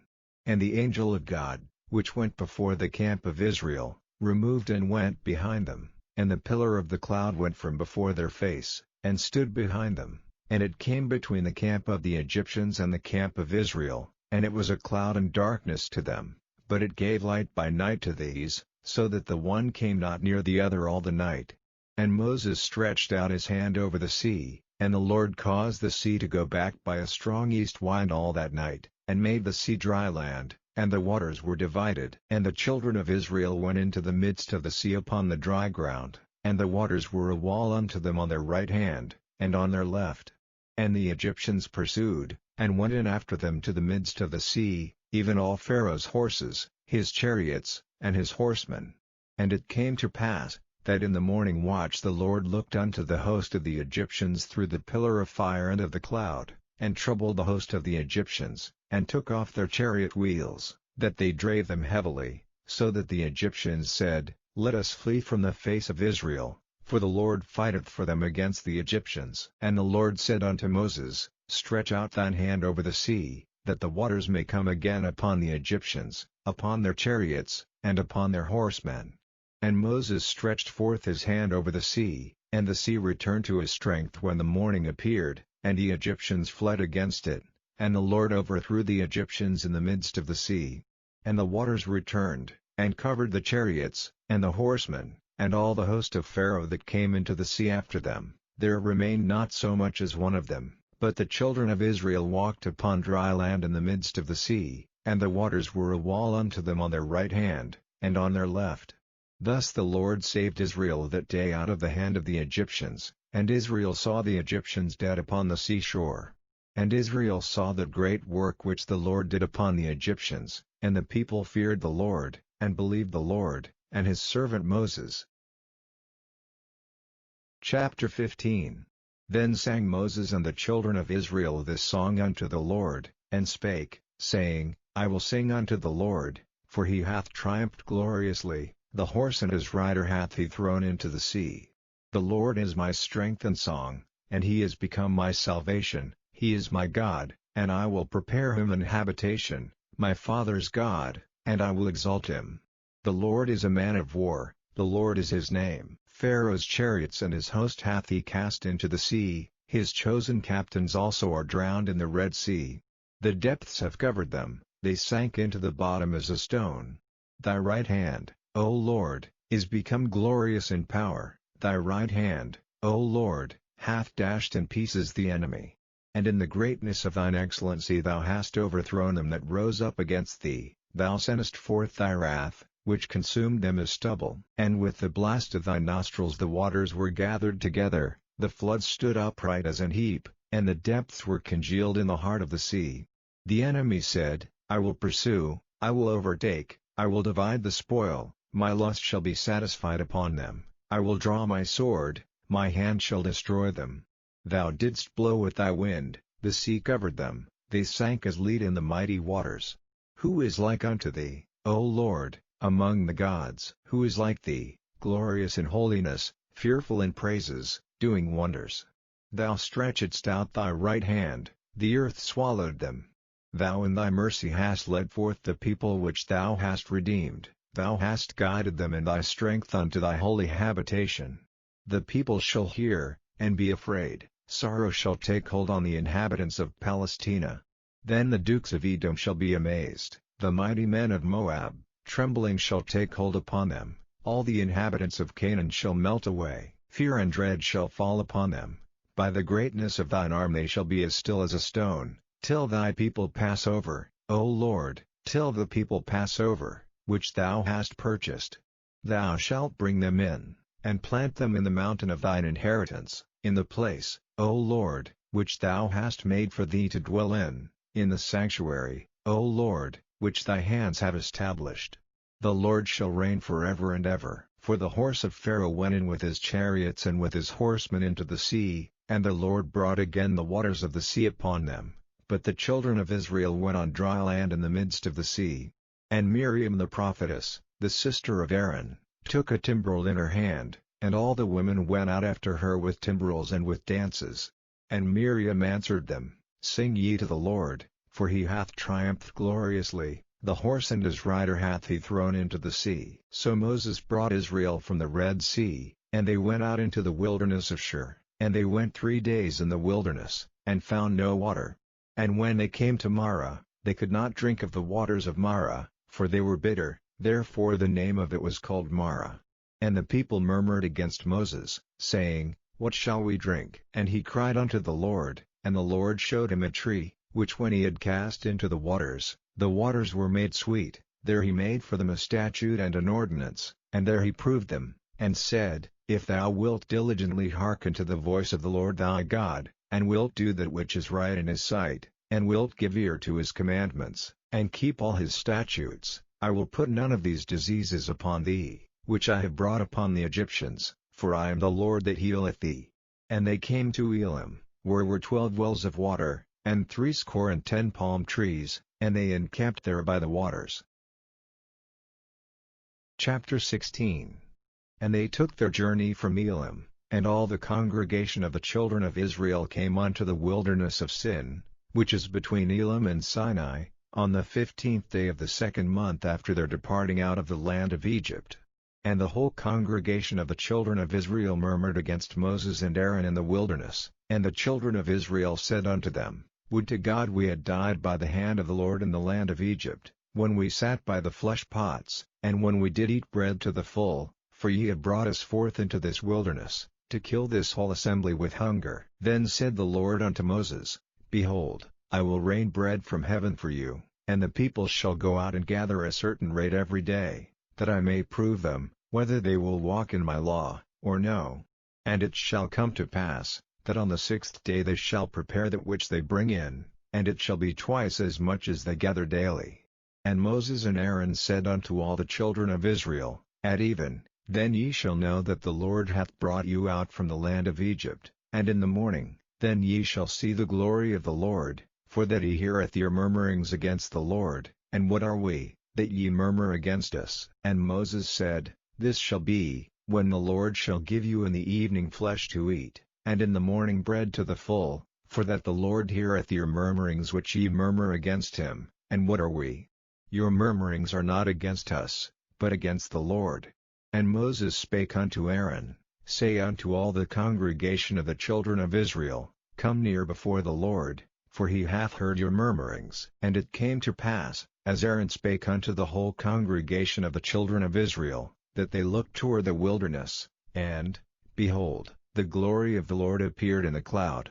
And the Lord spake unto Moses, saying, I have heard the murmurings of the children of Israel, speak unto them, saying, At even ye shall eat flesh, and in the morning ye shall be filled with bread, and ye shall know that I am the Lord your God.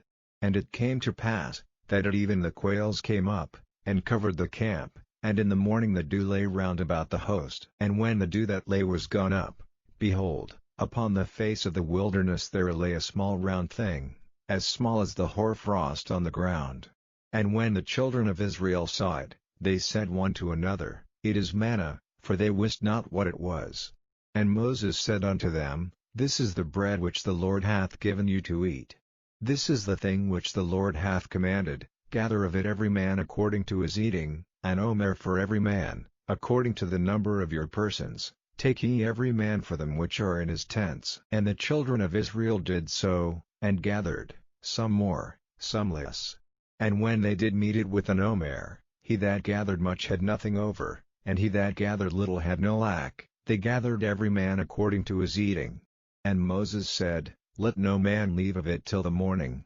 Notwithstanding they hearkened not unto Moses, but some of them left of it until the morning, and it bred worms, and stank, and Moses was wroth with them. And they gathered it every morning, every man according to his eating, and when the sun waxed hot, it melted. And it came to pass, that on the 6th day they gathered twice as much bread, 2 omers for one man, and all the rulers of the congregation came and told Moses. And he said unto them, This is that which the Lord hath said, Tomorrow is the rest of the holy Sabbath unto the Lord, bake that which ye will bake today, and seethe that ye will seethe, and that which remaineth over lay up for you to be kept until the morning. And they laid it up till the morning, as Moses bade, and it did not stink, neither was there any worm therein. And Moses said, Eat that today, for today is a Sabbath unto the Lord, today ye shall not find it in the field. 6 days ye shall gather it, but on the 7th day, which is the Sabbath, in it there shall be none. And it came to pass, that there went out some of the people on the 7th day for to gather, and they found none. And the Lord said unto Moses, How long refuse ye to keep my commandments and my laws?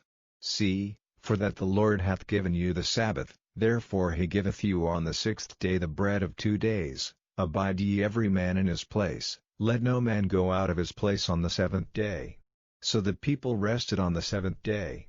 And the house of Israel called the name thereof manna, and it was like coriander seed, white, and the taste of it was like wafers made with honey. And Moses said, This is the thing which the Lord commandeth, fill an omer of it to be kept for your generations, that they may see the bread wherewith I have fed you in the wilderness, when I brought you forth from the land of Egypt. And Moses said unto Aaron, Take a pot, and put an omer full of manna therein, and lay it up before the Lord, to be kept for your generations. As the Lord commanded Moses, so Aaron laid it up before the testimony, to be kept. And the children of Israel did eat manna 40 years, until they came to a land inhabited, they did eat manna, until they came unto the borders of the land of Canaan. Now an omer is the 10th part of an ephah. Chapter 17.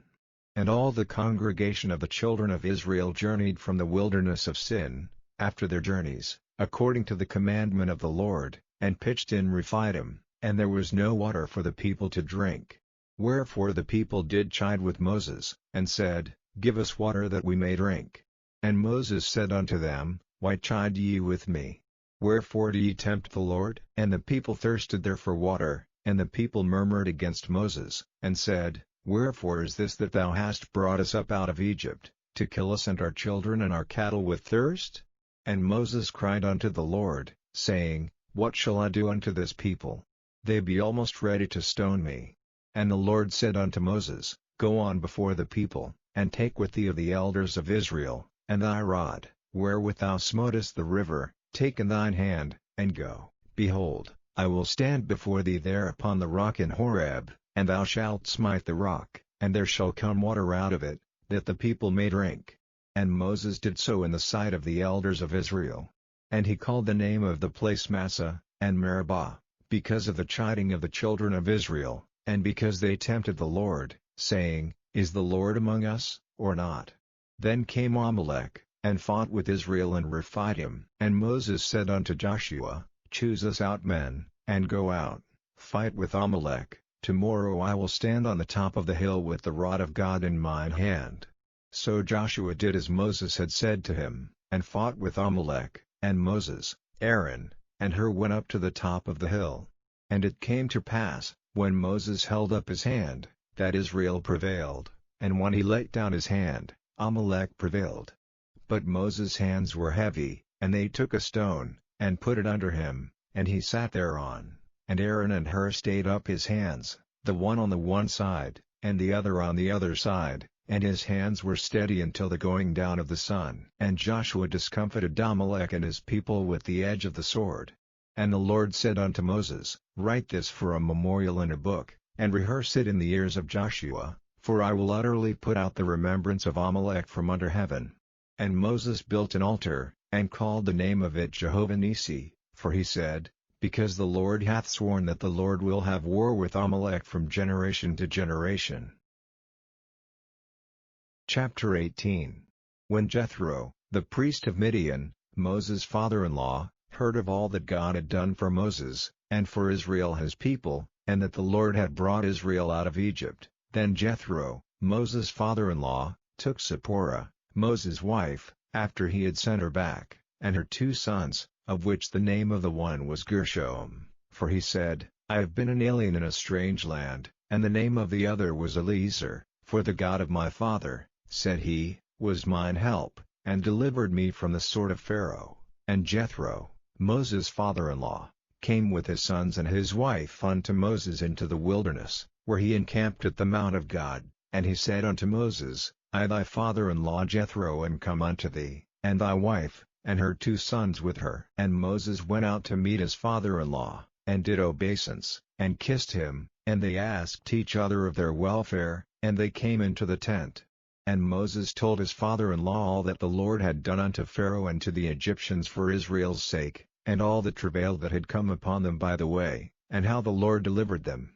And Jethro rejoiced for all the goodness which the Lord had done to Israel, whom he had delivered out of the hand of the Egyptians. And Jethro said, Blessed be the Lord, who hath delivered you out of the hand of the Egyptians, and out of the hand of Pharaoh, who hath delivered the people from under the hand of the Egyptians. Now I know that the Lord is greater than all gods, for in the thing wherein they dealt proudly he was above them. And Jethro, Moses' father-in-law, took a burnt offering and sacrifices for God, and Aaron came, and all the elders of Israel, to eat bread with Moses' father-in-law before God. And it came to pass on the morrow, that Moses sat to judge the people, and the people stood by Moses from the morning unto the evening. And when Moses' father-in-law saw all that he did to the people, he said, What is this thing that thou doest to the people? Why sittest thou thyself alone, and all the people stand by thee from morning unto even? And Moses said unto his father-in-law, Because the people come unto me to inquire of God, when they have a matter, they come unto me, and I judge between one and another, and I do make them know the statutes of God, and his laws. And Moses' father-in-law said unto him, The thing that thou doest is not good. Thou wilt surely wear away, both thou, and this people that is with thee, for this thing is too heavy for thee, thou art not able to perform it thyself alone. Hearken now unto my voice, I will give thee counsel, and God shall be with thee. Be thou for the people to God ward, that thou mayest bring the causes unto God, and thou shalt teach them ordinances and laws, and shalt show them the way wherein they must walk, and the work that they must do. Moreover thou shalt provide out of all the people able men, such as fear God, men of truth, hating covetousness, and place such over them, to be rulers of thousands, and rulers of hundreds, rulers of 50s, and rulers of 10s, and let them judge the people at all seasons. And it shall be, that every great matter they shall bring unto thee, but every small matter they shall judge, so shall it be easier for thyself, and they shall bear the burden with thee. If thou shalt do this thing, and God command thee so, then thou shalt be able to endure, and all this people shall also go to their place in peace. So Moses hearkened to the voice of his father-in-law, and did all that he had said. And Moses chose able men out of all Israel, and made them heads over the people, rulers of thousands, rulers of hundreds, rulers of 50s, and rulers of tens. And they judged the people at all seasons. The hard causes they brought unto Moses, but every small matter they judged themselves. And Moses let his father-in-law depart, and he went his way into his own land. Chapter 19. In the 3rd month, when the children of Israel were gone forth out of the land of Egypt, the same day came they into the wilderness of Sinai. For they were departed from Rephidim, and were come to the desert of Sinai, and had pitched in the wilderness, and there Israel camped before the mount. And Moses went up unto God, and the Lord called unto him out of the mountain, saying, Thus shalt thou say to the house of Jacob, and tell the children of Israel, Ye have seen what I did unto the Egyptians, and how I bare you on eagle's wings, and brought you unto myself. Now therefore, if ye will obey my voice indeed, and keep my covenant, then ye shall be a peculiar treasure unto me above all people, for all the earth is mine, and ye shall be unto me a kingdom of priests, and an holy nation. These are the words which thou shalt speak unto the children of Israel. And Moses came and called for the elders of the people, and laid before their faces all these words which the Lord commanded him. And all the people answered together, and said, All that the Lord hath spoken we will do. And Moses returned the words of the people unto the Lord. And the Lord said unto Moses, Lo, I come unto thee in a thick cloud, that the people may hear when I speak with thee, and believe thee forever. And Moses told the words of the people unto the Lord. And the Lord said unto Moses, Go unto the people, and sanctify them today and tomorrow, and let them wash their clothes, and be ready against the 3rd day, for the 3rd day the Lord will come down in the sight of all the people upon Mount Sinai. And thou shalt set bounds unto the people round about, saying, Take heed to yourselves, that ye go not up into the mount, or touch the border of it. Whosoever toucheth the mount shall be surely put to death. There shall not an hand touch it, but he shall surely be stoned, or shot through. Whether it be beast or man, it shall not live. When the trumpet soundeth long, they shall come up to the mount. And Moses went down from the mount unto the people, and sanctified the people, and they washed their clothes. And he said unto the people, Be ready against the 3rd day, come not at your wives. And it came to pass on the 3rd day in the morning, that there were thunders and lightnings, and a thick cloud upon the mount, and the voice of the trumpet exceeding loud, so that all the people that was in the camp trembled. And Moses brought forth the people out of the camp to meet with God, and they stood at the nether part of the mount. And Mount Sinai was altogether on a smoke, because the Lord descended upon it in fire, and the smoke thereof ascended as the smoke of a furnace, and the whole mount quaked greatly. And when the voice of the trumpet sounded long, and waxed louder and louder, Moses spake, and God answered him by a voice. And the Lord came down upon Mount Sinai, on the top of the mount, and the Lord called Moses up to the top of the mount, and Moses went up. And the Lord said unto Moses, Go down, charge the people, lest they break through unto the Lord to gaze, and many of them perish. And let the priests also, which come near to the Lord, sanctify themselves, lest the Lord break forth upon them. And Moses said unto the Lord, The people cannot come up to Mount Sinai, for thou chargedst us, saying, Set bounds about the mount, and sanctify it. And the Lord said unto him, Away, get thee down, and thou shalt come up, thou, and Aaron with thee, but let not the priests and the people break through to come up unto the Lord, lest he break forth upon them. So Moses went down unto the people, and spake unto them. Chapter 20. And God spake all these words, saying, I am the Lord thy God, which have brought thee out of the land of Egypt, out of the house of bondage. Thou shalt have no other gods before me.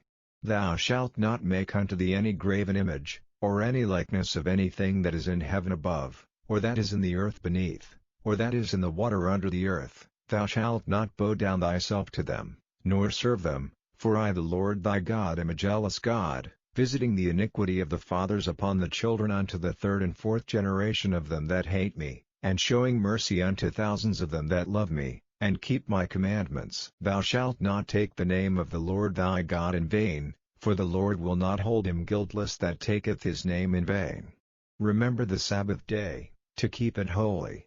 6 days shalt thou labor, and do all thy work, but the 7th day is the Sabbath of the Lord thy God. In it thou shalt not do any work, thou, nor thy son, nor thy daughter, thy manservant, nor thy maidservant, nor thy cattle, nor thy stranger that is within thy gates, for in 6 days the Lord made heaven and earth, the sea, and all that in them is, and rested the 7th day, wherefore the Lord blessed the Sabbath day, and hallowed it. Honor thy father and thy mother, that thy days may be long upon the land which the Lord thy God giveth thee.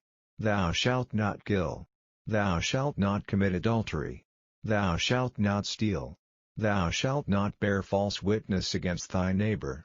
Thou shalt not covet thy neighbor's house. Thou shalt not covet thy neighbor's wife, nor his manservant, nor his maidservant, nor his ox, nor his ass, nor anything that is thy neighbor's. And all the people saw the thunderings, and the lightnings, and the noise of the trumpet, and the mountain smoking, and when the people saw it, they removed, and stood afar off. And they said unto Moses, Speak thou with us, and we will hear, but let not God speak with us, lest we die. And Moses said unto the people, Fear not, for God is come to prove you, and that his fear may be before your faces, that ye sin not. And the people stood afar off, and Moses drew near unto the thick darkness where God was. And the Lord said unto Moses, Thus thou shalt say unto the children of Israel, Ye have seen that I have talked with you from heaven. Ye shall not make with me gods of silver, neither shall ye make unto you gods of gold.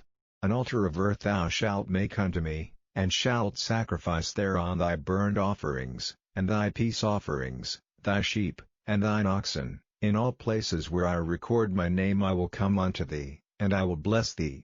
And if thou wilt make me an altar of stone, thou shalt not build it of hewn stone, for if thou lift up thy tool upon it, thou hast polluted it. Neither shalt thou go up by steps unto mine altar, that thy nakedness be not discovered thereon.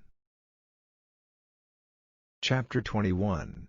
Now these are the judgments which thou shalt set before them.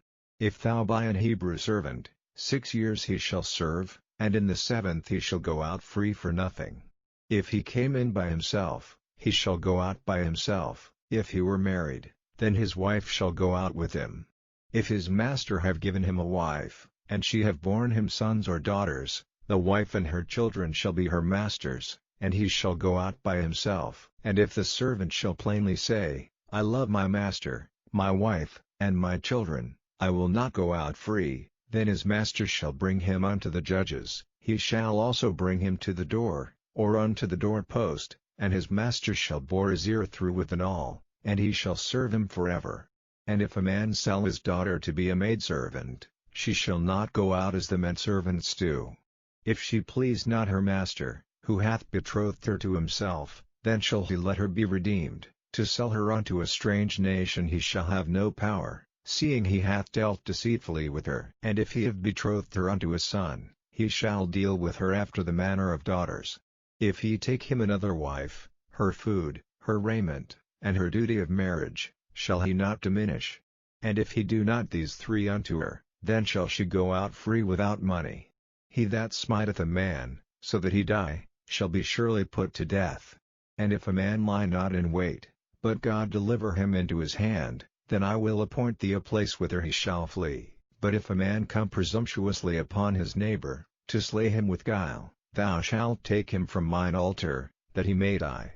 And he that smiteth his father, or his mother, shall be surely put to death. And he that stealeth a man, and selleth him, or if he be found in his hand, he shall surely be put to death. And he that curseth his father, or his mother, shall surely be put to death. And if men strive together, and one smite another with a stone, or with his fist, and he die not, but keepeth his bed, if he rise again, and walk abroad upon his staff, then shall he that smote him be quit. Only he shall pay for the loss of his time, and shall cause him to be thoroughly healed. And if a man smite his servant, or his maid, with a rod, and he die under his hand, he shall be surely punished. Notwithstanding, if he continue a day or 2, he shall not be punished, for he is his money. If men strive, and hurt a woman with child, so that her fruit depart from her, and yet no mischief follow, he shall be surely punished, according as the woman's husband will lay upon him, and he shall pay as the judges determine. And if any mischief follow, then thou shalt give life for life, eye for eye, tooth for tooth, hand for hand, foot for foot, burning for burning, wound for wound, stripe for stripe. And if a man smite the eye of his servant, or the eye of his maid, that it perish, he shall let him go free for his eye's sake. And if he smite out his manservant's tooth, or his maidservant's tooth, he shall let him go free for his tooth's sake. If an ox gore a man or a woman, that they die, then the ox shall be surely stoned, and his flesh shall not be eaten, but the owner of the ox shall be quit. But if the ox were wont to push with his horn in time past, and it hath been testified to his owner, and he hath not kept him in, but that he hath killed a man or a woman, the ox shall be stoned, and his owner also shall be put to death. If there be laid on him a sum of money, then he shall give for the ransom of his life whatsoever is laid upon him. Whether he have gored a son, or have gored a daughter, according to this judgment shall it be done unto him. If the ox shall push a manservant or a maidservant, he shall give unto their master 30 shekels of silver, and the ox shall be stoned. And if a man shall open a pit, or if a man shall dig a pit, and not cover it, and an ox or an ass fall therein, the owner of the pit shall make it good, and give money unto the owner of them, and the dead beast shall be his. And if one man's ox hurt another's, that he die, then they shall sell the live ox, and divide the money of it, and the dead ox also they shall divide.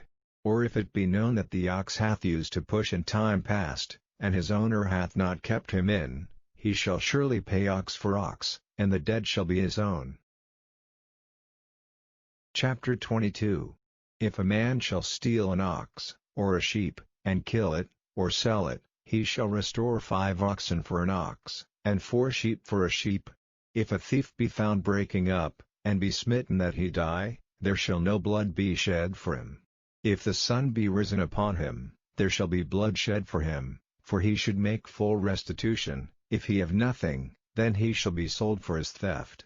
If the theft be certainly found in his hand alive, whether it be ox, or ass, or sheep, he shall restore double. If a man shall cause a field or vineyard to be eaten, and shall put in his beast, and shall feed in another man's field, of the best of his own field, and of the best of his own vineyard, shall he make restitution. If fire break out, and catch in thorns, so that the stacks of corn, or the standing corn, or the field, be consumed therewith, he that kindled the fire shall surely make restitution. If a man shall deliver unto his neighbor money or stuff to keep, and it be stolen out of the man's house, if the thief be found, let him pay double. If the thief be not found, then the master of the house shall be brought unto the judges, to see whether he have put his hand unto his neighbor's goods. For all manner of trespass, whether it be for ox, for ass, for sheep, for raiment, or for any manner of lost thing, which another challengeth to be his, the cause of both parties shall come before the judges, and whom the judges shall condemn, he shall pay double unto his neighbor. If a man deliver unto his neighbor an ass, or an ox, or a sheep, or any beast, to keep, and it die, or be hurt, or driven away, no man seeing it, then shall an oath of the Lord be between them both, that he hath not put his hand unto his neighbor's goods, and the owner of it shall accept thereof, and he shall not make it good. And if it be stolen from him, he shall make restitution unto the owner thereof. If it be torn in pieces, then let him bring it for witness, and he shall not make good that which was torn. And if a man borrow aught of his neighbor, and it be hurt, or die, the owner thereof being not with it, he shall surely make it good. But if the owner thereof be with it, he shall not make it good. If it be an hired thing, it came for his hire. And if a man entice a maid that is not betrothed, and lie with her, he shall surely endow her to be his wife. If her father utterly refuse to give her unto him, he shall pay money according to the dowry of virgins. Thou shalt not suffer a witch to live. Whosoever lieth with a beast shall surely be put to death. He that sacrificeth unto any god, save unto the Lord only, he shall be utterly destroyed. Thou shalt neither vex a stranger, nor oppress him, for ye were strangers in the land of Egypt. Ye shall not afflict any widow, or fatherless child.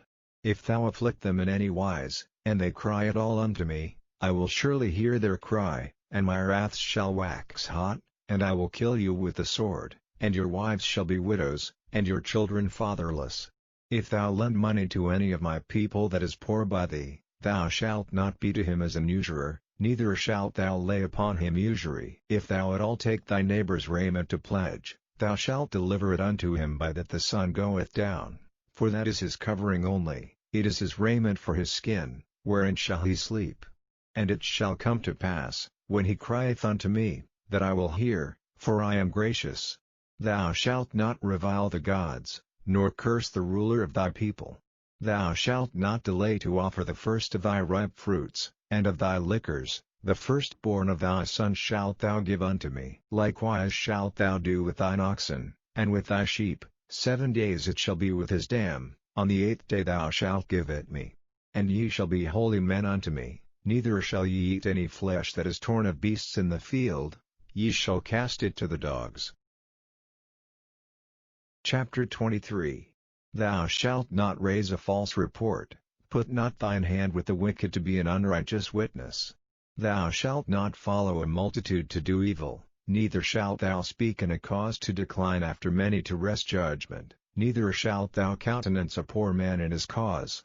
If thou meet thine enemy's ox or his ass going astray, thou shalt surely bring it back to him again. If thou see the ass of him that hateth thee lying under his burden, and wouldest forbear to help him, thou shalt surely help with him. Thou shalt not wrest the judgment of thy poor in his cause. Keep thee far from a false matter, and the innocent and righteous slay thou not, for I will not justify the wicked. And thou shalt take no gift, for the gift blindeth the wise, and perverteth the words of the righteous. Also thou shalt not oppress a stranger, for ye know the heart of a stranger, seeing ye were strangers in the land of Egypt. And 6 years thou shalt sow thy land, and shalt gather in the fruits thereof, but the 7th year thou shalt let it rest and lie still, that the poor of thy people may eat, and what they leave the beasts of the field shall eat. In like manner thou shalt deal with thy vineyard, and with thy oliveyard. 6 days thou shalt do thy work, and on the 7th day thou shalt rest, that thine ox and thine ass may rest, and the son of thy handmaid, and the stranger, may be refreshed. And in all things that I have said unto you be circumspect, and make no mention of the name of other gods, neither let it be heard out of thy mouth. 3 times thou shalt keep a feast unto me in the year. Thou shalt keep the feast of unleavened bread, thou shalt eat unleavened bread 7 days, as I commanded thee, in the time appointed of the month Abib, for in it thou camest out from Egypt, and none shall appear before me empty. And the feast of harvest, the firstfruits of thy labors, which thou hast sown in the field, and the feast of ingathering, which is in the end of the year, when thou hast gathered in thy labors out of the field. 3 times in the year all thy males shall appear before the Lord God. Thou shalt not offer the blood of my sacrifice with leavened bread, neither shall the fat of my sacrifice remain until the morning. The first of the firstfruits of thy land thou shalt bring into the house of the Lord thy God. Thou shalt not see the kid in his mother's milk. Behold, I send an angel before thee, to keep thee in the way, and to bring thee into the place which I have prepared. Beware of him, and obey his voice, provoke him not, for he will not pardon your transgressions, for my name is in him. But if thou shalt indeed obey his voice, and do all that I speak, then I will be an enemy unto thine enemies, and an adversary unto thine adversaries. For mine angel shall go before thee, and bring thee in unto the Amorites, and the Hittites, and the Perizzites, and the Canaanites, and the Hivites, and the Jebusites, and I will cut them off. Thou shalt not bow down to their gods, nor serve them, nor do after their works, but thou shalt utterly overthrow them, and quite break down their images. And ye shall serve the Lord your God, and he shall bless thy bread, and thy water, and I will take sickness away from the midst of thee. There shall nothing cast their young, nor be barren, in thy land. The number of thy days I will fulfill. I will send my fear before thee, and will destroy all the people to whom thou shalt come, and I will make all thine enemies turn their backs unto thee. And I will send hornets before thee, which shall drive out the Hivite, the Canaanite, and the Hittite, from before thee. I will not drive them out from before thee in 1 year, lest the land become desolate, and the beast of the field multiply against thee. By little and little I will drive them out from before thee, until thou be increased, and inherit the land. And I will set thy bounds from the Red Sea even unto the sea of the Philistines, and from the desert unto the river, for I will deliver the inhabitants of the land into your hand, and thou shalt drive them out before thee. Thou shalt make no covenant with them, nor with their gods. They shall not dwell in thy land, lest they make thee sin against me, for if thou serve their gods, it will surely be a snare unto thee. Chapter 24. And he said unto Moses, Come up unto the Lord, thou, and Aaron, Nadab, and Abihu, and 70 of the elders of Israel, and worship ye afar off. And Moses alone shall come near the Lord, but they shall not come nigh, neither shall the people go up with him. And Moses came and told the people all the words of the Lord, and all the judgments, and all the people answered with one voice, and said, All the words which the Lord hath said will we do. And Moses wrote all the words of the Lord, and rose up early in the morning, and builded an altar under the hill, and 12 pillars, according to the 12 tribes of Israel. And he sent young men of the children of Israel, which offered burnt offerings, and sacrificed peace offerings of oxen unto the Lord. And Moses took half of the blood, and put it in basins, and half of the blood he sprinkled on the altar. And he took the book of the covenant, and read in the audience of the people, and they said, All that the Lord hath said will we do, and be obedient. And Moses took the blood, and sprinkled it on the people, and said, Behold the blood of the covenant, which the Lord hath made with you concerning all these words. Then went up Moses, and Aaron, Nadab, and Abihu, and 70 of the elders of Israel, and they saw the God of Israel, and there was under his feet as it were a paved work of a sapphire stone, and as it were the body of heaven in his clearness. And upon the nobles of the children of Israel he laid not his hand, also they saw God, and did eat and drink. And the Lord said unto Moses, Come up to me into the mount, and be there, and I will give thee tables of stone, and a law, and commandments which I have written, that thou mayest teach them. And Moses rose up, and his minister Joshua, and Moses went up into the mount of God. And he said unto the elders, Tarry ye here for us, until we come again unto you, and, behold, Aaron and Hur are with you. If any man have any matters to do, let him come unto them. And Moses went up into the mount, and a cloud covered the mount, and the glory of the Lord abode upon Mount Sinai, and the cloud covered it 6 days, and the 7th day he called unto Moses out of the midst of the cloud. And the sight of the glory of the Lord was like devouring fire on the top of the mount in the eyes of the children of Israel. And Moses went into the midst of the cloud, and gat him up into the mount, and Moses was in the mount 40 days and 40 nights. Chapter 25. And the Lord spake unto Moses, saying, Speak unto the children of Israel, that they bring me an offering. Of every man that giveth it willingly with his heart ye shall take my offering. And this is the offering which ye shall take of them, gold, and silver, and brass, and blue, and purple, and scarlet, and fine linen, and goat's hair, and ram's skins dyed red, and badger's skins, and shittim wood, oil for the light, spices for anointing oil, and for sweet incense, onyx stones, and stones to be set in the ephod, and in the breastplate. And let them make me a sanctuary, that I may dwell among them, according to all that I show thee, after the pattern of the tabernacle, and the pattern of all the instruments thereof, even so shall ye make it. And they shall make an ark of shittim wood, 2 cubits and a half shall be the length thereof, and a cubit and a half the breadth thereof, and a cubit and a half the height thereof. And thou shalt overlay it with pure gold, within and without shalt thou overlay it, and shalt make upon it a crown of gold round about. And thou shalt cast 4 rings of gold for it, and put them in the 4 corners thereof, and 2 rings shall be in the one side of it, and 2 rings in the other side of it. And thou shalt make staves of shittim wood, and overlay them with gold. And thou shalt put the staves into the rings by the sides of the ark, that the ark may be borne with them. The staves shall be in the rings of the ark, they shall not be taken from it. And thou shalt put into the ark the testimony which I shall give thee. And thou shalt make a mercy seat of pure gold, 2 cubits and a half shall be the length thereof, and a cubit and a half the breadth thereof. And thou shalt make 2 cherubims of gold, of beaten work shalt thou make them, in the 2 ends of the mercy seat. And make 1 cherub on the one end, and the other cherub on the other end, Even of the mercy seat shall ye make the cherubims on the two ends thereof. And the cherubims shall stretch forth their wings on high, covering the mercy seat with their wings, and their faces shall look one to another. Toward the mercy seat shall the faces of the cherubims be. And thou shalt put the mercy seat above upon the ark, and in the ark thou shalt put the testimony that I shall give thee. And there I will meet with thee, and I will commune with thee from above the mercy seat, from between the two cherubims which are upon the ark of the testimony, of all things which I will give thee in commandment unto the children of Israel. Thou shalt also make a table of shittim wood, 2 cubits shall be the length thereof, and a cubit the breadth thereof, and a cubit and a half the height thereof. And thou shalt overlay it with pure gold, and make thereto a crown of gold round about. And thou shalt make unto it a border of an handbreadth round about, and thou shalt make a golden crown to the border thereof round about. And thou shalt make for it 4 rings of gold, and put the rings in the 4 corners that are on the 4 feet thereof. Over against the border shall the rings be for places of the staves to bear the table.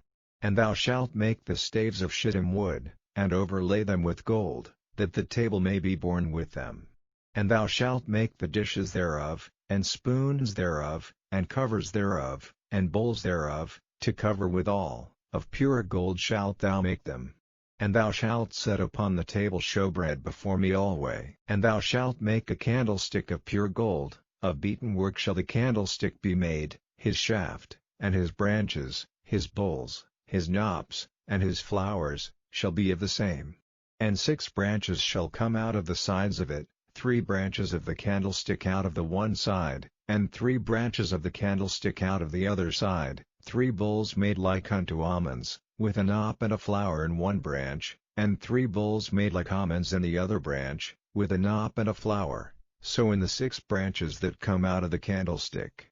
And in the candlestick shall be 4 bowls made like unto almonds, with their knops and their flowers. And there shall be a knop under 2 branches of the same, and a knop under 2 branches of the same, and a knop under 2 branches of the same, according to the 6 branches that proceed out of the candlestick. Their knops and their branches shall be of the same, all it shall be one beaten work of pure gold. And thou shalt make the 7 lamps thereof, and they shall light the lamps thereof, that they may give light over against it. And the tongues thereof, and the snuff dishes thereof, shall be of pure gold. Of a talent of pure gold shall he make it, with all these vessels. And look that thou make them after their pattern, which was showed thee in the mount. Chapter 26. Moreover thou shalt make the tabernacle with 10 curtains of fine twined linen, and blue, and purple, and scarlet, with cherubims of cunning work shalt thou make them. The length of one curtain shall be 28 cubits, and the breadth of one curtain 4 cubits, and every one of the curtains shall have one measure. The 5 curtains shall be coupled together one to another, and other 5 curtains shall be coupled one to another. And thou shalt make loops of blue upon the edge of the one curtain from the selvage in the coupling, and likewise shalt thou make in the uttermost edge of another curtain, in the coupling of the second. 50 loops shalt thou make in the one curtain, and 50 loops shalt thou make in the edge of the curtain that is in the coupling of the second, that the loops may take hold one of another. And thou shalt make 50 taches of gold, and couple the curtains together with the taches, and it shall be one tabernacle. And thou shalt make curtains of goat's hair to be a covering upon the tabernacle, 11 curtains shalt thou make. The length of one curtain shall be 30 cubits, and the breadth of one curtain 4 cubits, and the 11 curtains shall be all of one measure. And thou shalt couple 5 curtains by themselves, and 6 curtains by themselves, and shalt double the 6th curtain in the forefront of the tabernacle. And thou shalt make 50 loops on the edge of the one curtain that is outmost in the coupling, and 50 loops in the edge of the curtain which coupleth the second. And thou shalt make 50 taches of brass, and put the taches into the loops, and couple the tent together, that it may be one. And the remnant that remaineth of the curtains of the tent, the half curtain that remaineth, shall hang over the backside of the tabernacle. And a cubit on the one side, and a cubit on the other side of that which remaineth in the length of the curtains of the tent, it shall hang over the sides of the tabernacle on this side and on that side, to cover it. And thou shalt make a covering for the tent of ram's skins dyed red, and a covering above of badger skins. And thou shalt make boards for the tabernacle of shittim wood standing up. 10 cubits shall be the length of a board, and 1.5 cubits shall be the breadth of one board. 2 tenons shall there be in one board, set in order one against another, thus shalt thou make for all the boards of the tabernacle. And thou shalt make the boards for the tabernacle, 20 boards on the south side southward. And thou shalt make 40 sockets of silver under the 20 boards, 2 sockets under one board for his 2 tenons, and 2 sockets under another board for his 2 tenons. And for the second side of the tabernacle on the north side there shall be 20 boards, and there 40 sockets of silver, 2 sockets under one board, and 2 sockets under another board. And for the sides of the tabernacle westward thou shalt make 6 boards. And 2 boards shalt thou make for the corners of the tabernacle in the 2 sides. And they shall be coupled together beneath, and they shall be coupled together above the head of it unto one ring. Thus shall it be for them both, they shall be for the 2 corners. And they shall be 8 boards, and their sockets of silver, 16 sockets, 2 sockets under one board, and 2 sockets under another board. And thou shalt make bars of shittim wood, 5 for the boards of the one side of the tabernacle, and 5 bars for the boards of the other side of the tabernacle, and 5 bars for the boards of the side of the tabernacle, for the 2 sides westward. And the middle bar in the midst of the board shall reach from end to end. And thou shalt overlay the boards with gold, and make their rings of gold for places for the bars, and thou shalt overlay the bars with gold. And thou shalt rear up the tabernacle according to the fashion thereof which was showed thee in the mount. And thou shalt make a veil of blue, and purple, and scarlet, and fine twined linen of cunning work, with cherubim shall it be made, and thou shalt hang it upon 4 pillars of shittim wood overlaid with gold, their hooks shall be of gold, upon the 4 sockets of silver. And thou shalt hang up the veil unto the taches, that thou mayest bring in thither within the veil the ark of the testimony, and the veil shall divide unto you between the holy place and the most holy. And thou shalt put the mercy seat upon the ark of the testimony in the most holy place. And thou shalt set the table without the veil, and the candlestick over against the table on the side of the tabernacle toward the south, and thou shalt put the table on the north side. And thou shalt make an hanging for the door of the tent, of blue, and purple, and scarlet, and fine twined linen, wrought with needlework. And thou shalt make for the hanging 5 pillars of shittim wood, and overlay them with gold, and their hooks shall be of gold, and thou shalt cast 5 sockets of brass for them. Chapter 27. And thou shalt make an altar of shittim wood, 5 cubits long, and 5 cubits broad. The altar shall be 4 square, and the height thereof shall be 3 cubits. And thou shalt make the horns of it upon the 4 corners thereof. His horns shall be of the same, and thou shalt overlay it with brass. And thou shalt make his pans to receive his ashes, and his shovels, and his basins, and his flesh hooks, and his firepans, all the vessels thereof thou shalt make of brass. And thou shalt make for it a grate of network of brass, and upon the net shalt thou make 4 brassen rings in the 4 corners thereof. And thou shalt put it under the compass of the altar beneath, that the net may be even to the midst of the altar. And thou shalt make staves for the altar, staves of shittim wood, and overlay them with brass. And the staves shall be put into the rings, and the staves shall be upon the 2 sides of the altar, to bear it. Hollow with boards shalt thou make it, as it was showed thee in the mount, so shall they make it. And thou shalt make the court of the tabernacle. For the south side southward there shall be hangings for the court of fine twined linen of 100 cubits long for one side, and the 20 pillars thereof and their 20 sockets shall be of brass. The hooks of the pillars and their fillets shall be of silver. And likewise for the north side in length there shall be hangings of 100 cubits long, and his 20 pillars and their 20 sockets of brass, the hooks of the pillars and their fillets of silver. And for the breadth of the court on the west side shall be hangings of 50 cubits, their pillars 10, and their sockets 10. And the breadth of the court on the east side eastward shall be 50 cubits. The hangings of one side of the gate shall be 15 cubits, their pillars 3, and their sockets 3. And on the other side shall be hangings 15 cubits, their pillars 3, and their sockets 3. And for the gate of the court shall be an hanging of 20 cubits, of blue, and purple, and scarlet, and fine twined linen, wrought with needlework. and their pillars shall be 4, and their sockets 4. All the pillars round about the court shall be filleted with silver, their hooks shall be of silver, and their sockets of brass. The length of the court shall be 100 cubits, and the breadth 50 everywhere, and the height 5 cubits of fine twined linen, and their sockets of brass. All the vessels of the tabernacle and all the service thereof, and all the pins thereof, and all the pins of the court, shall be of brass. And thou shalt command the children of Israel, that they bring thee pure oil olive beaten for the light, to cause the lamp to burn always.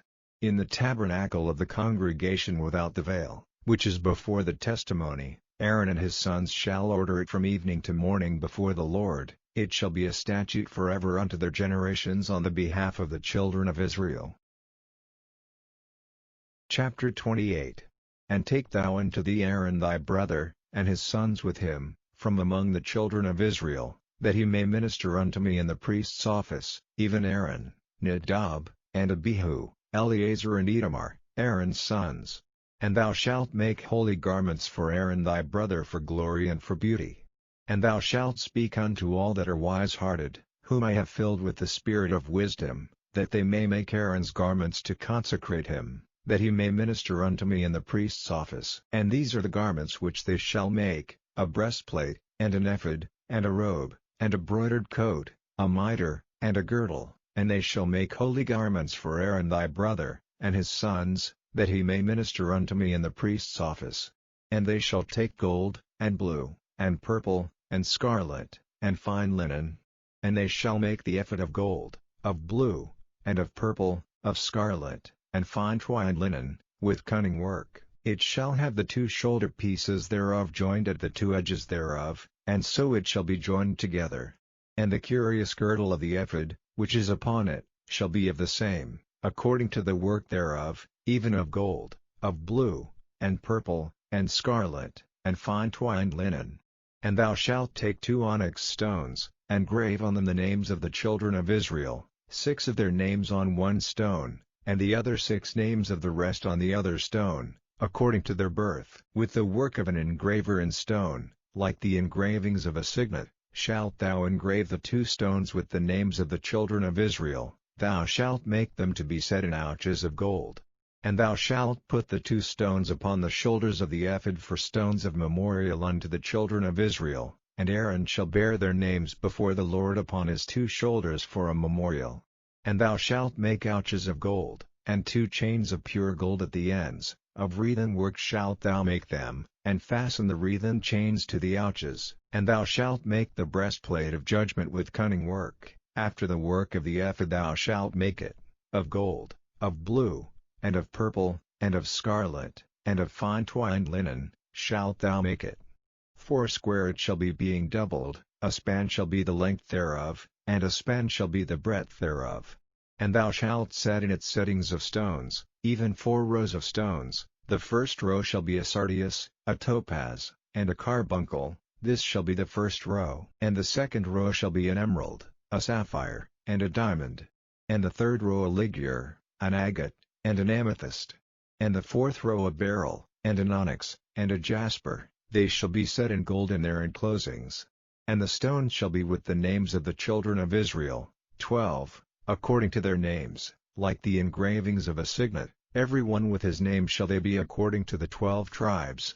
And thou shalt make upon the breastplate chains at the ends of wreathen work of pure gold. And thou shalt make upon the breastplate 2 rings of gold, and shalt put the 2 rings on the 2 ends of the breastplate. And thou shalt put the 2 wreathen chains of gold in the 2 rings which are on the ends of the breastplate.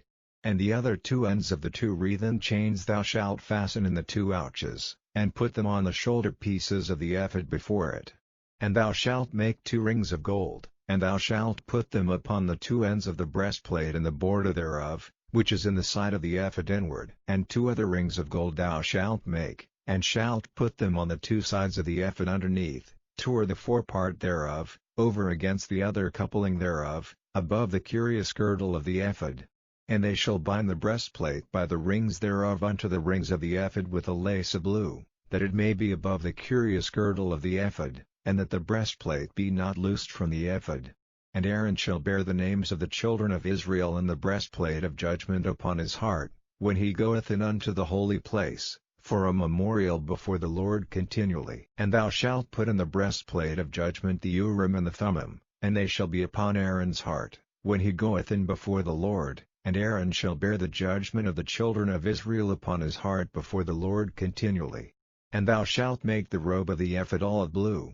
And there shall be an hole in the top of it, in the midst thereof, it shall have a binding of woven work round about the whole of it, as it were the hole of an habergeon, that it be not rent. And beneath upon the hem of it thou shalt make pomegranates of blue, and of purple, and of scarlet, round about the hem thereof, and bells of gold between them round about, a golden bell and a pomegranate, a golden bell and a pomegranate, upon the hem of the robe round about.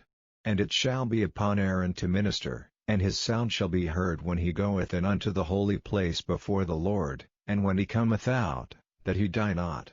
And thou shalt make a plate of pure gold, and grave upon it, like the engravings of a signet, holiness to the Lord. And thou shalt put it on a blue lace, that it may be upon the mitre, upon the forefront of the mitre it shall be. And it shall be upon Aaron's forehead, that Aaron may bear the iniquity of the holy things, which the children of Israel shall hallow in all their holy gifts, and it shall be always upon his forehead, that they may be accepted before the Lord. And thou shalt embroider the coat of fine linen, and thou shalt make the mitre of fine linen, and thou shalt make the girdle of needlework. And for Aaron's sons thou shalt make coats, and thou shalt make for them girdles, and bonnets shalt thou make for them, for glory and for beauty. And thou shalt put them upon Aaron thy brother, and his sons with him, and shalt anoint them, and consecrate them, and sanctify them, that they may minister unto me in the priest's office. And thou shalt make them linen breeches to cover their nakedness, from the loins even unto the thighs they shall reach, and they shall be upon Aaron, and upon his sons, when they come in unto the tabernacle of the congregation, or when they come near unto the altar to minister in the holy place, that they bear not iniquity, and die. It shall be a statute forever unto him and his seed after him. Chapter 29. And this is the thing that thou shalt do unto them to hallow them, to minister unto me in the priest's office. Take 1 young bullock, and 2 rams without blemish, and unleavened bread, and cakes unleavened tempered with oil, and wafers unleavened anointed with oil, of wheaten flour shalt thou make them. And thou shalt put them into 1 basket, and bring them in the basket, with the bullock and the 2 rams. And Aaron and his sons thou shalt bring unto the door of the tabernacle of the congregation, and shalt wash them with water. And thou shalt take the garments, and put upon Aaron the coat, and the robe of the ephod, and the breastplate, and gird him with the curious girdle of the ephod, and thou shalt put the mitre upon his head, and put the holy crown upon the mitre. Then shalt thou take the anointing oil, and pour it upon his head, and anoint him.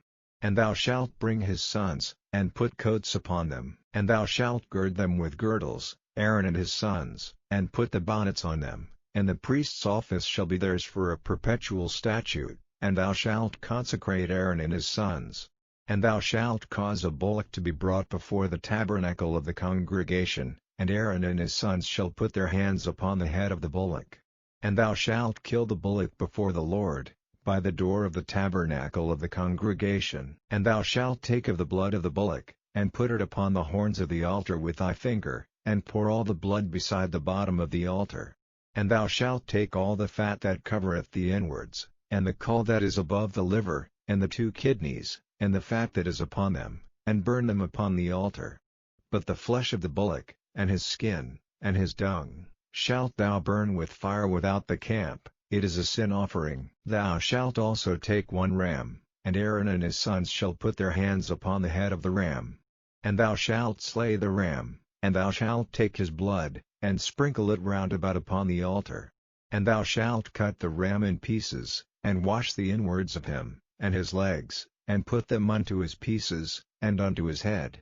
And thou shalt burn the whole ram upon the altar. It is a burnt offering unto the Lord, it is a sweet savour, an offering made by fire unto the Lord. And thou shalt take the other ram, and Aaron and his sons shall put their hands upon the head of the ram. Then shalt thou kill the ram, and take of his blood, and put it upon the tip of the right ear of Aaron, and upon the tip of the right ear of his sons, and upon the thumb of their right hand, and upon the great toe of their right foot, and sprinkle the blood upon the altar round about. And thou shalt take of the blood that is upon the altar, and of the anointing oil, and sprinkle it upon Aaron, and upon his garments, and upon his sons, and upon the garments of his sons with him, and he shall be hallowed, and his garments, and his sons' garments with him. Also thou shalt take of the ram the fat and the rump, and the fat that covereth the inwards, and the caul above the liver, and the 2 kidneys, and the fat that is upon them, and the right shoulder, for it is a ram of consecration, and 1 loaf of bread, and 1 cake of oiled bread, and 1 wafer out of the basket of the unleavened bread that is before the Lord, and thou shalt put all in the hands of Aaron, and in the hands of his sons, and shalt wave them for a wave offering before the Lord. And thou shalt receive them of their hands, and burn them upon the altar for a burnt offering, for a sweet savor before the Lord. It is an offering made by fire unto the Lord. And thou shalt take the breast of the ram of Aaron's consecration, and wave it for a wave offering before the Lord, and it shall be thy part. And thou shalt sanctify the breast of the wave offering, and the shoulder of the heave offering, which is waved, and which is heaved up, of the ram of the consecration, even of that which is for Aaron, and of that which is for his sons, and it shall be Aaron's and his sons by a statute forever from the children of Israel. For it is an heave offering, and it shall be an heave offering from the children of Israel of the sacrifice of their peace offerings, even their heave offering unto the Lord. And the holy garments of Aaron shall be his sons after him, to be anointed therein, and to be consecrated in them. And that son that is priest in his stead shall put them on 7 days, when he cometh into the tabernacle of the congregation to minister in the holy place. And thou shalt take the ram of the consecration, and seethe his flesh in the holy place. And Aaron and his sons shall eat the flesh of the ram, and the bread that is in the basket, by the door of the tabernacle of the congregation. And they shall eat those things wherewith the atonement was made, to consecrate and to sanctify them, but a stranger shall not eat thereof, because they are holy. And if aught of the flesh of the consecrations, or of the bread, remain unto the morning, then thou shalt burn the remainder with fire, it shall not be eaten, because it is holy. And thus shalt thou do unto Aaron, and to his sons, according to all things which I have commanded thee. 7 days shalt thou consecrate them, and thou shalt offer every day a bullock for a sin offering for atonement, and thou shalt cleanse the altar, when thou hast made an atonement for it, and thou shalt anoint it, to sanctify it. 7 days thou shalt make an atonement for the altar, and sanctify it, and it shall be an altar most holy. Whatsoever toucheth the altar shall be holy. Now this is that which thou shalt offer upon the altar, 2 lambs of the first year day by day continually. The 1 lamb thou shalt offer in the morning, and the other lamb thou shalt offer at even, and with the 1 lamb a 10th deal of flour mingled with the 4th part of an hin of beaten oil, and the 4th part of an hin of wine for a drink offering. And the other lamb thou shalt offer at even, and shalt do thereto according to the meat offering of the morning, and according to the drink offering thereof, for a sweet savor, an offering made by fire unto the Lord. This shall be a continual burnt offering throughout your generations at the door of the tabernacle of the congregation before the Lord, where I will meet you, to speak there unto thee. And there I will meet with the children of Israel, and the tabernacle shall be sanctified by my glory. And I will sanctify the tabernacle of the congregation, and the altar. I will sanctify also both Aaron and his sons, to minister to me in the priest's office. And I will dwell among the children of Israel, and will be their God. And they shall know that I am the Lord their God, that brought them forth out of the land of Egypt, that I may dwell among them. I am the Lord their God. Chapter 30. And thou shalt make an altar to burn incense upon, of shittim wood shalt thou make it. A cubit shall be the length thereof, and a cubit the breadth thereof, foursquare shall it be, and 2 cubits shall be the height thereof. The horns thereof shall be of the same. And thou shalt overlay it with pure gold, the top thereof, and the sides thereof round about, and the horns thereof, and thou shalt make unto it a crown of gold round about. And 2 golden rings shalt thou make to it unto the crown of it, by the 2 corners thereof, upon the 2 sides of it shalt thou make it, and they shall be for places for the staves to bear it withal. And thou shalt make the staves of shittim wood, and overlay them with gold. And thou shalt put it before the veil that is by the ark of the testimony, before the mercy seat that is over the testimony, where I will meet with thee. And Aaron shall burn thereon sweet incense every morning, when he dresseth the lamps, he shall burn incense upon it. And when Aaron lighteth the lamps at even, he shall burn incense upon it, a perpetual incense before the Lord throughout your generations. Ye shall offer no strange incense thereon, nor burnt sacrifice, nor meat offering, neither shall ye pour drink offering thereon.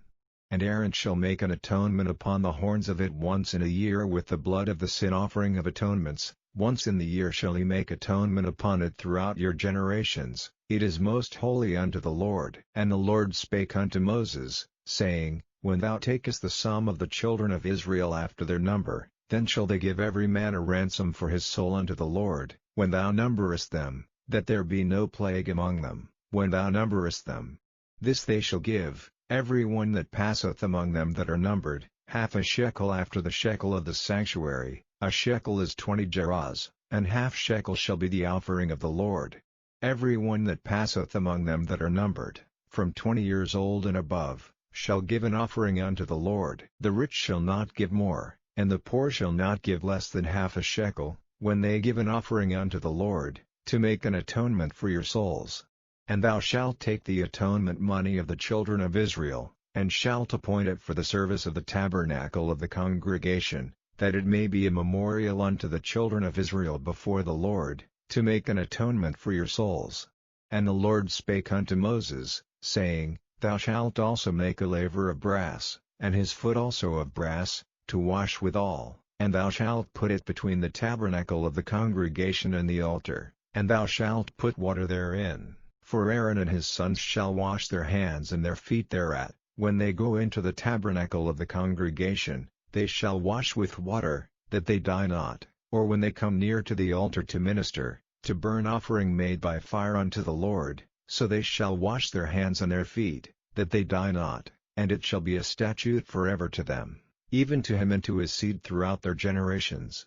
Moreover the Lord spake unto Moses, saying, Take thou also unto thee principal spices, of pure myrrh 500 shekels, and of sweet cinnamon half so much, even 250 shekels, and of sweet calamus 250 shekels, and of cassia 500 shekels, after the shekel of the sanctuary, and of oil olive and hin, and thou shalt make it an oil of holy ointment, an ointment compound after the art of the apothecary, it shall be an holy anointing oil. And thou shalt anoint the tabernacle of the congregation therewith, and the ark of the testimony, and the table and all his vessels, and the candlestick and his vessels, and the altar of incense, and the altar of burnt offering with all his vessels, and the laver and his foot. And thou shalt sanctify them, that they may be most holy, whatsoever toucheth them shall be holy. And thou shalt anoint Aaron and his sons, and consecrate them, that they may minister unto me in the priest's office. And thou shalt speak unto the children of Israel, saying, This shall be an holy anointing oil unto me throughout your generations. Upon man's flesh shall it not be poured, neither shall ye make any other like it, after the composition of it, it is holy, and it shall be holy unto you. Whosoever compoundeth any like it, or whosoever putteth any of it upon a stranger, shall even be cut off from his people. And the Lord said unto Moses, Take unto thee sweet spices, stacte, and onycha, and galbanum, these sweet spices with pure frankincense, of each shall there be a like weight, and thou shalt make it a perfume, a confection after the art of the apothecary, tempered together, pure and holy, and thou shalt beat some of it very small, and put of it before the testimony in the tabernacle of the congregation, where I will meet with thee, it shall be unto you most holy.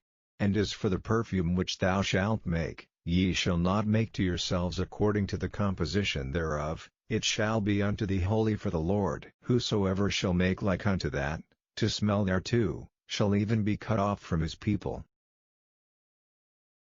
Chapter 31. And the Lord spake unto Moses, saying, See, I have called by name Bezaleel the son of Uri, the son of Hur, of the tribe of Judah, and I have filled him with the Spirit of God, in wisdom, and in understanding, and in knowledge, and in all manner of workmanship, to devise cunning works, to work in gold, and in silver, and in brass, and in cutting of stones, to set them, and in carving of timber, to work in all manner of workmanship. And I, behold, I have given with him Aholiab, the son of Ahisamach, of the tribe of Dan, and in the hearts of all that are wise-hearted I have put wisdom, that they may make all that I have commanded thee, the tabernacle of the congregation, and the ark of the testimony, and the mercy seat that is thereupon, and all the furniture of the tabernacle, and the table and his furniture, and the pure candlestick with all his furniture, and the altar of incense, and the altar of burnt offering with all his furniture, and the laver in his foot, and the cloths of service, and the holy garments for Aaron the priest, and the garments of his sons, to minister in the priest's office, and the anointing oil, and sweet incense for the holy place, according to all that I have commanded thee shall they do. And the Lord spake unto Moses, saying, Speak thou also unto the children of Israel, saying, Verily my Sabbaths ye shall keep, for it is a sign between me and you throughout your generations, that ye may know that I am the Lord that doth sanctify you. Ye shall keep the Sabbath therefore, for it is holy unto you. Every one that defileth it shall surely be put to death, for whosoever doeth any work therein, that soul shall be cut off from among his people. 6 days may work be done, but in the seventh is the Sabbath of rest, holy to the Lord. Whosoever doeth any work in the Sabbath day, he shall surely be put to death. Wherefore the children of Israel shall keep the Sabbath, to observe the Sabbath throughout their generations, for a perpetual covenant. It is a sign between me and the children of Israel forever, for in 6 days the Lord made heaven and earth, and on the seventh day he rested, and was refreshed. And he gave unto Moses, when he had made an end of communing with him upon Mount Sinai, 2 tables of testimony, tables of stone, written with the finger of God. Chapter 32.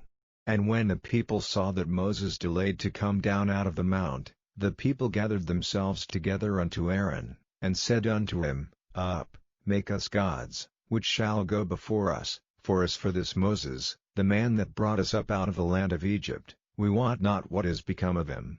And Aaron said unto them, Break off the golden earrings, which are in the ears of your wives, of your sons, and of your daughters, and bring them unto me. And all the people brake off the golden earrings which were in their ears, and brought them unto Aaron. And he received them at their hand, and fashioned it with a graving tool, after he had made it a molten calf. And they said, These be thy gods, O Israel, which brought thee up out of the land of Egypt.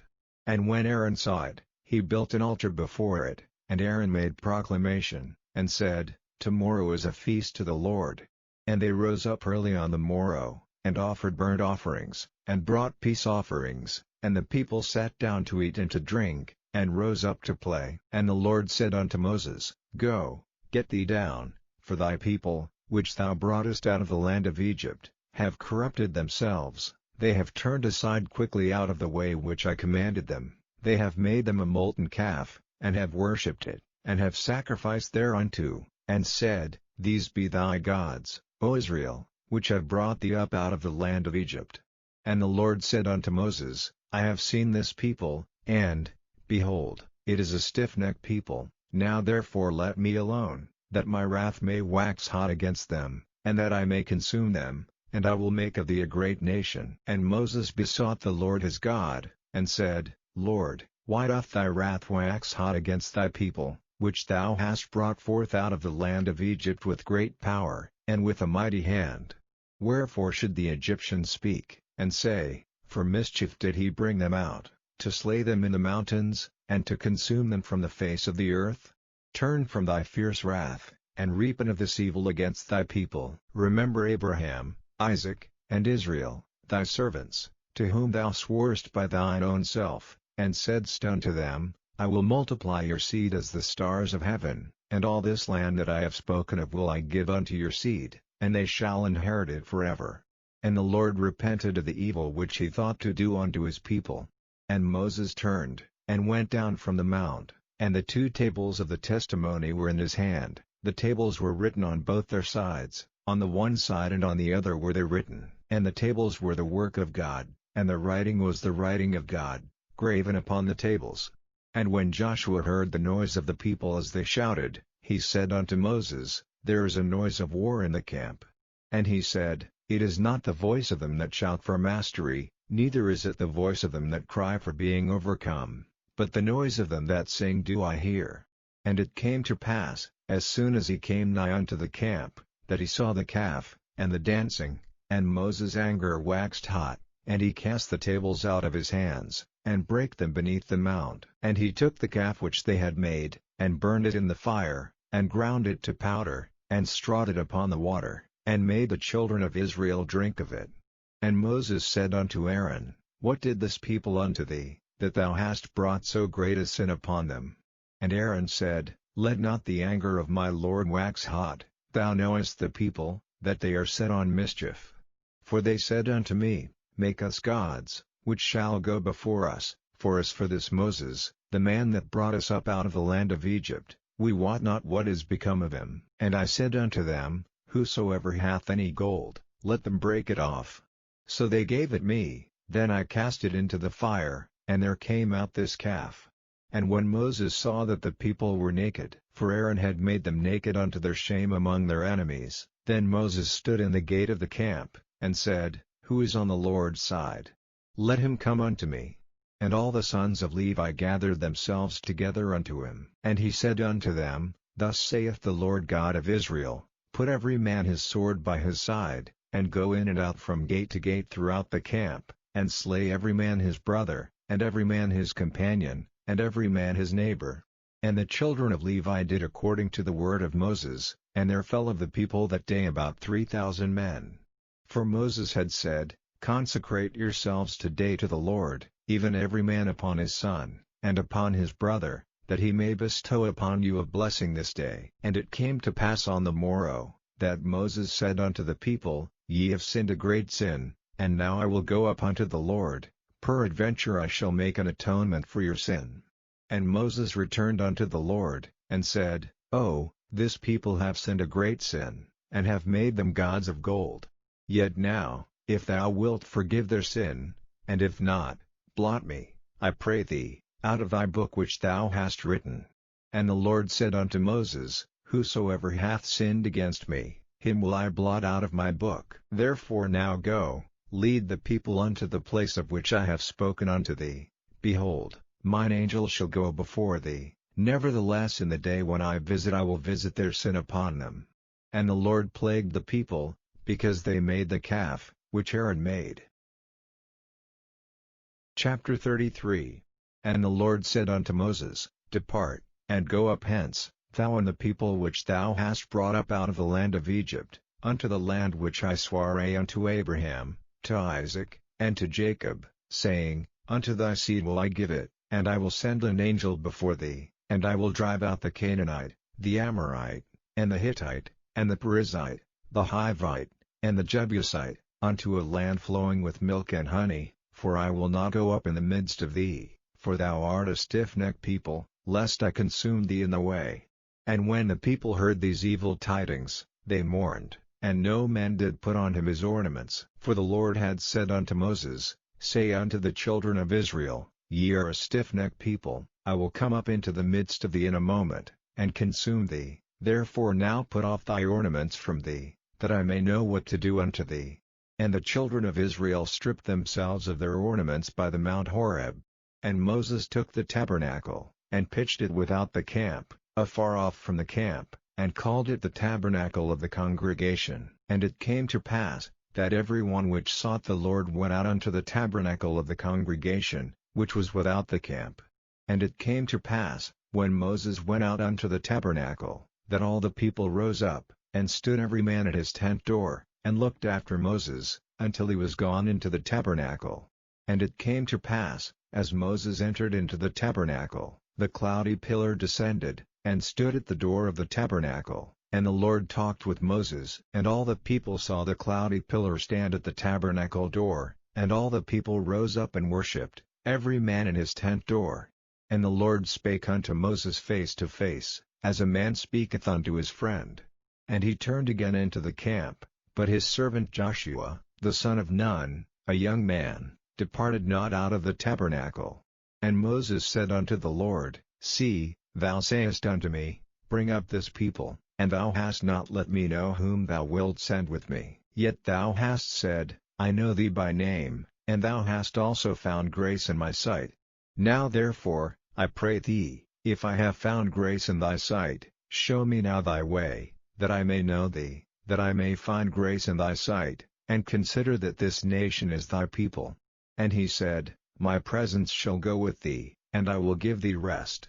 And he said unto him, If thy presence go not with me, carry us not up hence, for wherein shall it be known here that I and thy people have found grace in thy sight? Is it not in that thou goest with us? So shall we be separated, I and thy people, from all the people that are upon the face of the earth. And the Lord said unto Moses, I will do this thing also that thou hast spoken, for thou hast found grace in my sight, and I know thee by name.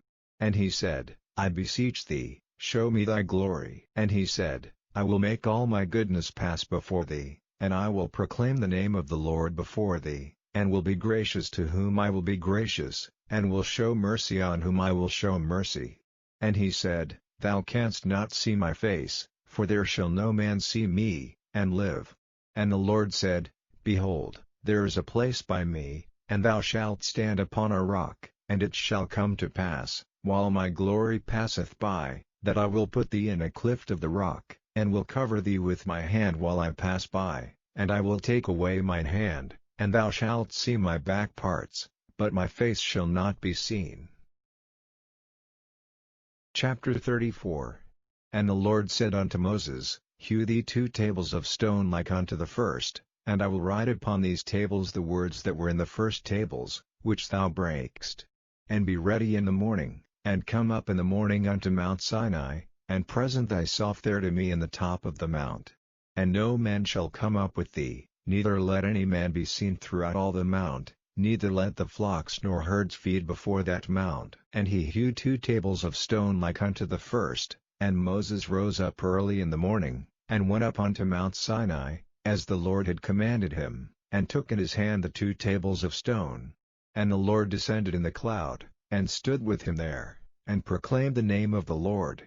And the Lord passed by before him, and proclaimed, The Lord God, merciful and gracious, long-suffering, and abundant in goodness and truth, keeping mercy for thousands, forgiving iniquity and transgression and sin, and that will by no means clear the guilty, visiting the iniquity of the fathers upon the children, and upon the children's children, unto the 3rd and to the 4th generation. And Moses made haste, and bowed his head toward the earth, and worshipped. And he said, If now I have found grace in thy sight, O Lord, let my Lord, I pray thee, go among us, for it is a stiff-necked people, and pardon our iniquity and our sin, and take us for thine inheritance.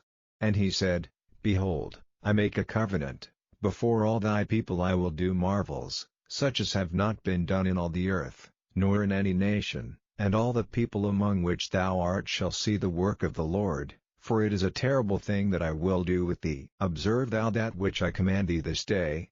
Behold, I drive out before thee the Amorite, and the Canaanite, and the Hittite, and the Perizzite, and the Hivite, and the Jebusite. Take heed to thyself, lest thou make a covenant with the inhabitants of the land whither thou goest, lest it be for a snare in the midst of thee. But ye shall destroy their altars, break their images, and cut down their groves, for thou shalt worship no other God, for the Lord, whose name is jealous, is a jealous God, lest thou make a covenant with the inhabitants of the land, and they go a-whoring after their gods, and do sacrifice unto their gods, and one call thee, and thou eat of his sacrifice, and thou take of their daughters unto thy sons, and their daughters go a-whoring after their gods, and make thy sons go a-whoring after their gods. Thou shalt make thee no molten gods. The feast of unleavened bread shalt thou keep. 7 days thou shalt eat unleavened bread, as I commanded thee, in the time of the month Abib, for in the month Abib thou camest out from Egypt. All that openeth the matrix is mine, and every firstling among thy cattle, whether ox or sheep, that is male. But the firstling of an ass thou shalt redeem with a lamb, and if thou redeem him not, then shalt thou break his neck. All the firstborn of thy sons thou shalt redeem. And none shall appear before me empty. 6 days thou shalt work, but on the 7th day thou shalt rest, in earing time and in harvest thou shalt rest. And thou shalt observe the feast of weeks, of the firstfruits of wheat harvest, and the feast of ingathering at the year's end. Thrice in the year shall all your men children appear before the Lord God, the God of Israel. For I will cast out the nations before thee, and enlarge thy borders, neither shall any man desire thy land, when thou shalt go up to appear before the Lord thy God thrice in the year.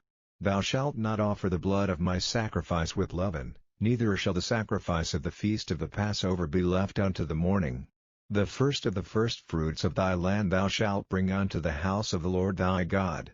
Thou shalt not see the kid in his mother's milk. And the Lord said unto Moses, Write thou these words, for after the tenor of these words I have made a covenant with thee and with Israel. And he was there with the Lord 40 days and 40 nights, he did neither eat bread, nor drink water. And he wrote upon the tables the words of the covenant, the 10 commandments. And it came to pass, when Moses came down from Mount Sinai with the 2 tables of testimony in Moses' hand, when he came down from the mount, that Moses wist not that the skin of his face shone while he talked with him. And when Aaron and all the children of Israel saw Moses, behold, the skin of his face shone, and they were afraid to come nigh him. And Moses called unto them, and Aaron and all the rulers of the congregation returned unto him, and Moses talked with them.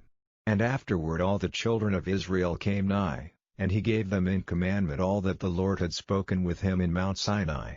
Until Moses had done speaking with them, he put a veil on his face. But when Moses went in before the Lord to speak with him, he took the veil off, until he came out. And he came out, and spake unto the children of Israel that which he was commanded. And the children of Israel saw the face of Moses, that the skin of Moses' face shone, and Moses put the veil upon his face again, until he went in to speak with him. Chapter 35. And Moses gathered all the congregation of the children of Israel together, and said unto them, These are the words which the Lord hath commanded, that ye should do them. 6 days shall work be done, but on the 7th day there shall be to you an holy day, a Sabbath of rest to the Lord. Whosoever doeth work therein shall be put to death.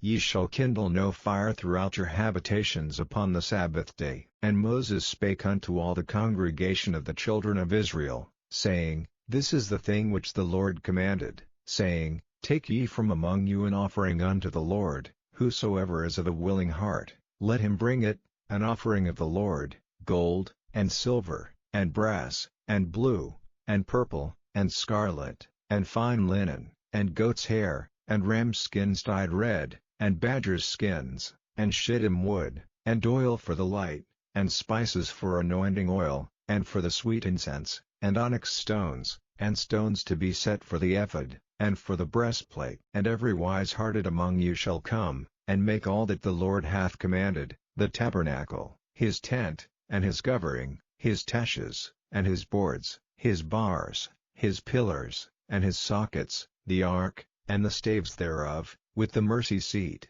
and the veil of the covering, the table, and his staves, and all his vessels, and the showbread, the candlestick also for the light, and his furniture, and his lamps, with the oil for the light, and the incense altar, and his staves, and the anointing oil, and the sweet incense, and the hanging for the door at the entering in of the tabernacle, the altar of burnt offering, with his brass and grate, his staves, and all his vessels, the laver in his foot, the hangings of the court, his pillars, and their sockets, and the hanging for the door of the court, the pins of the tabernacle, and the pins of the court, and their cords, the cloths of service, to do service in the holy place, the holy garments for Aaron the priest, and the garments of his sons, to minister in the priest's office. And all the congregation of the children of Israel departed from the presence of Moses.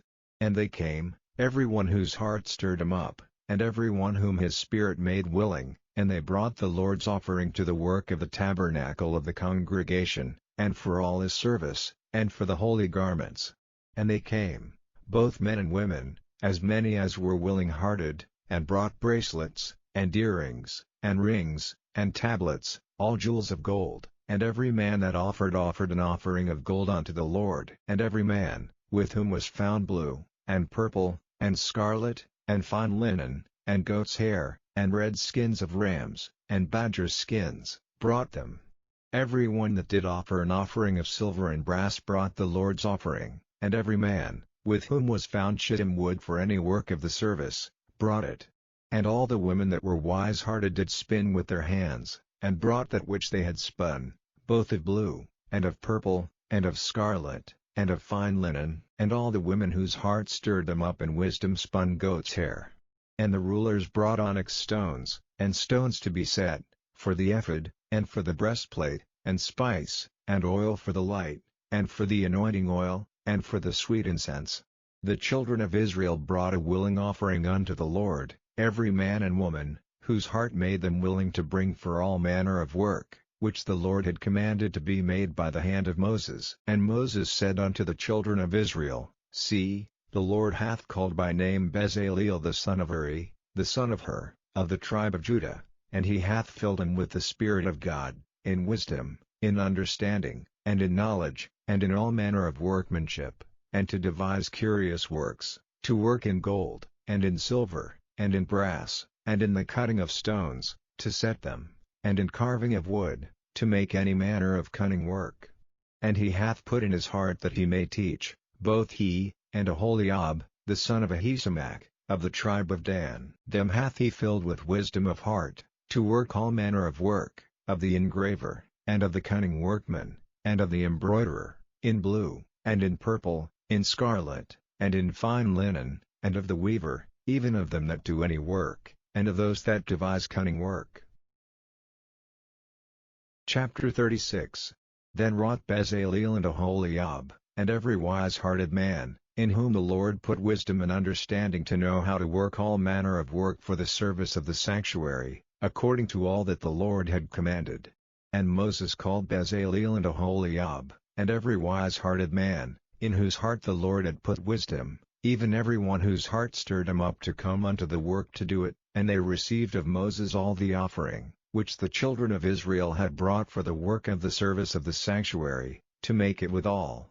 And they brought yet unto him free offerings every morning. And all the wise men, that wrought all the work of the sanctuary, came every man from his work which they made, and they spake unto Moses, saying, The people bring much more than enough for the service of the work, which the Lord commanded to make. And Moses gave commandment, and they caused it to be proclaimed throughout the camp, saying, Let neither man nor woman make any more work for the offering of the sanctuary. So the people were restrained from bringing, for the stuff they had was sufficient for all the work to make it, and too much. And every wise-hearted man among them that wrought the work of the tabernacle made 10 curtains of fine twined linen, and blue, and purple, and scarlet, with cherubims of cunning work made he them. The length of one curtain was 28 cubits, and the breadth of one curtain 4 cubits, the curtains were all of one size. And he coupled the 5 curtains one unto another, and the other 5 curtains he coupled one unto another. And he made loops of blue on the edge of one curtain from the selvage in the coupling, likewise he made in the uttermost side of another curtain, in the coupling of the second. 50 loops made he in one curtain, and 50 loops made he in the edge of the curtain which was in the coupling of the second, the loops held one curtain to another. And he made 50 taches of gold, and coupled the curtains one unto another with the taches, so it became one tabernacle. And he made curtains of goat's hair for the tent over the tabernacle, 11 curtains he made them. The length of one curtain was 30 cubits, and 4 cubits was the breadth of one curtain, the 11 curtains were of one size. And he coupled 5 curtains by themselves, and 6 curtains by themselves. And he made 50 loops upon the uttermost edge of the curtain in the coupling, and 50 loops made he upon the edge of the curtain which coupleth the second. And he made 50 taches of brass to couple the tent together, that it might be one. And he made a covering for the tent of ram's skins dyed red, and a covering of badger's skins above that. And he made boards for the tabernacle of shittim wood, standing up. The length of a board was 10 cubits, and the breadth of a board 1 cubit and a half. One board had 2 tenons, equally distant one from another. Thus did he make for all the boards of the tabernacle. And he made boards for the tabernacle, 20 boards for the south side southward, and 40 sockets of silver he made under the 20 boards, 2 sockets under one board for his 2 tenons, and 2 sockets under another board for his 2 tenons. And for the other side of the tabernacle, which is toward the north corner, he made 20 boards, and their 40 sockets of silver, 2 sockets under one board, and 2 sockets under another board. And for the sides of the tabernacle westward he made 6 boards. And 2 boards made he for the corners of the tabernacle in the 2 sides. And they were coupled beneath, and coupled together at the head thereof, to one ring, thus he did to both of them in both the corners. And there were 8 boards, and their sockets were 16 sockets of silver, under every board 2 sockets. And he made bars of shittim wood, 5 for the boards of the one side of the tabernacle, and 5 bars for the boards of the other side of the tabernacle, and 5 bars for the boards of the tabernacle for the sides westward. And he made the middle bar to shoot through the boards from the one end to the other. And he overlaid the boards with gold, and made their rings of gold to be places for the bars, and overlaid the bars with gold.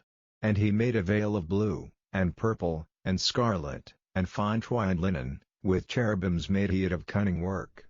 And he made thereunto 4 pillars of shittim wood, and overlaid them with gold, their hooks were of gold, and he cast for them 4 sockets of silver. And he made an hanging for the tabernacle door of blue, and purple, and scarlet, and fine twined linen, of needlework, and the 5 pillars of it with their hooks, and he overlaid their chapiters and their fillets with gold, but their 5 sockets were of brass. Chapter 37. And Bezaleel made the ark of shittim wood, 2 cubits and a half was the length of it, and a cubit and a half the breadth of it, and a cubit and a half the height of it, and he overlaid it with pure gold within and without, and made a crown of gold to it round about. And he cast for it 4 rings of gold, to be set by the 4 corners of it, even 2 rings upon the one side of it, and 2 rings upon the other side of it. And he made staves of shittim wood, and overlaid them with gold. And he put the staves into the rings by the sides of the ark, to bear the ark. And he made the mercy seat of pure gold, 2 cubits and a half was the length thereof, and 1 cubit and a half the breadth thereof. And he made 2 cherubims of gold, beaten out of one piece made he them, on the 2 ends of the mercy seat, 1 cherub on the end on this side, and another cherub on the other end on that side. Out of the mercy seat made he the cherubims on the 2 ends thereof. And the cherubims spread out their wings on high, and covered with their wings over the mercy seat, with their faces one to another, even to the mercy seat ward were the faces of the cherubims. And he made the table of shittim wood, 2 cubits was the length thereof, and a cubit the breadth thereof, and a cubit and a half the height thereof, and he overlaid it with pure gold, and made thereunto a crown of gold round about. Also he made thereunto a border of an handbreadth round about, and made a crown of gold for the border thereof round about. And he cast for it 4 rings of gold, and put the rings upon the 4 corners that were in the 4 feet thereof. Over against the border were the rings, the places for the staves to bear the table. And he made the staves of shittim wood, and overlaid them with gold, to bear the table. And he made the vessels which were upon the table, his dishes, and his spoons, and his bowls, and his covers to cover withal, of pure gold. And he made the candlestick of pure gold, of beaten work made he the candlestick, his shaft, and his branch, his bowls, his knops, and his flowers, were of the same, and 6 branches going out of the sides thereof, 3 branches of the candlestick out of the one side thereof, and 3 branches of the candlestick out of the other side thereof, 3 bowls made after the fashion of almonds in one branch, a knop and a flower, and 3 bowls made like almonds in another branch, a knop and a flower, so throughout the 6 branches going out of the candlestick. And in the candlestick were 4 bowls made like almonds, his knops, and his flowers, and a knop under 2 branches of the same, and a knop under 2 branches of the same, and a knop under 2 branches of the same, according to the 6 branches going out of it. Their knops and their branches were of the same, all of it was one beaten work of pure gold. And he made his 7 lamps, and his snuffers, and his snuff dishes, of pure gold. Of a talent of pure gold made he it, and all the vessels thereof. And he made the incense altar of shittim wood, the length of it was a cubit, and the breadth of it a cubit, it was 4 square, and 2 cubits was the height of it, the horns thereof were of the same. And he overlaid it with pure gold, both the top of it, and the sides thereof round about, and the horns of it, also he made unto it a crown of gold round about.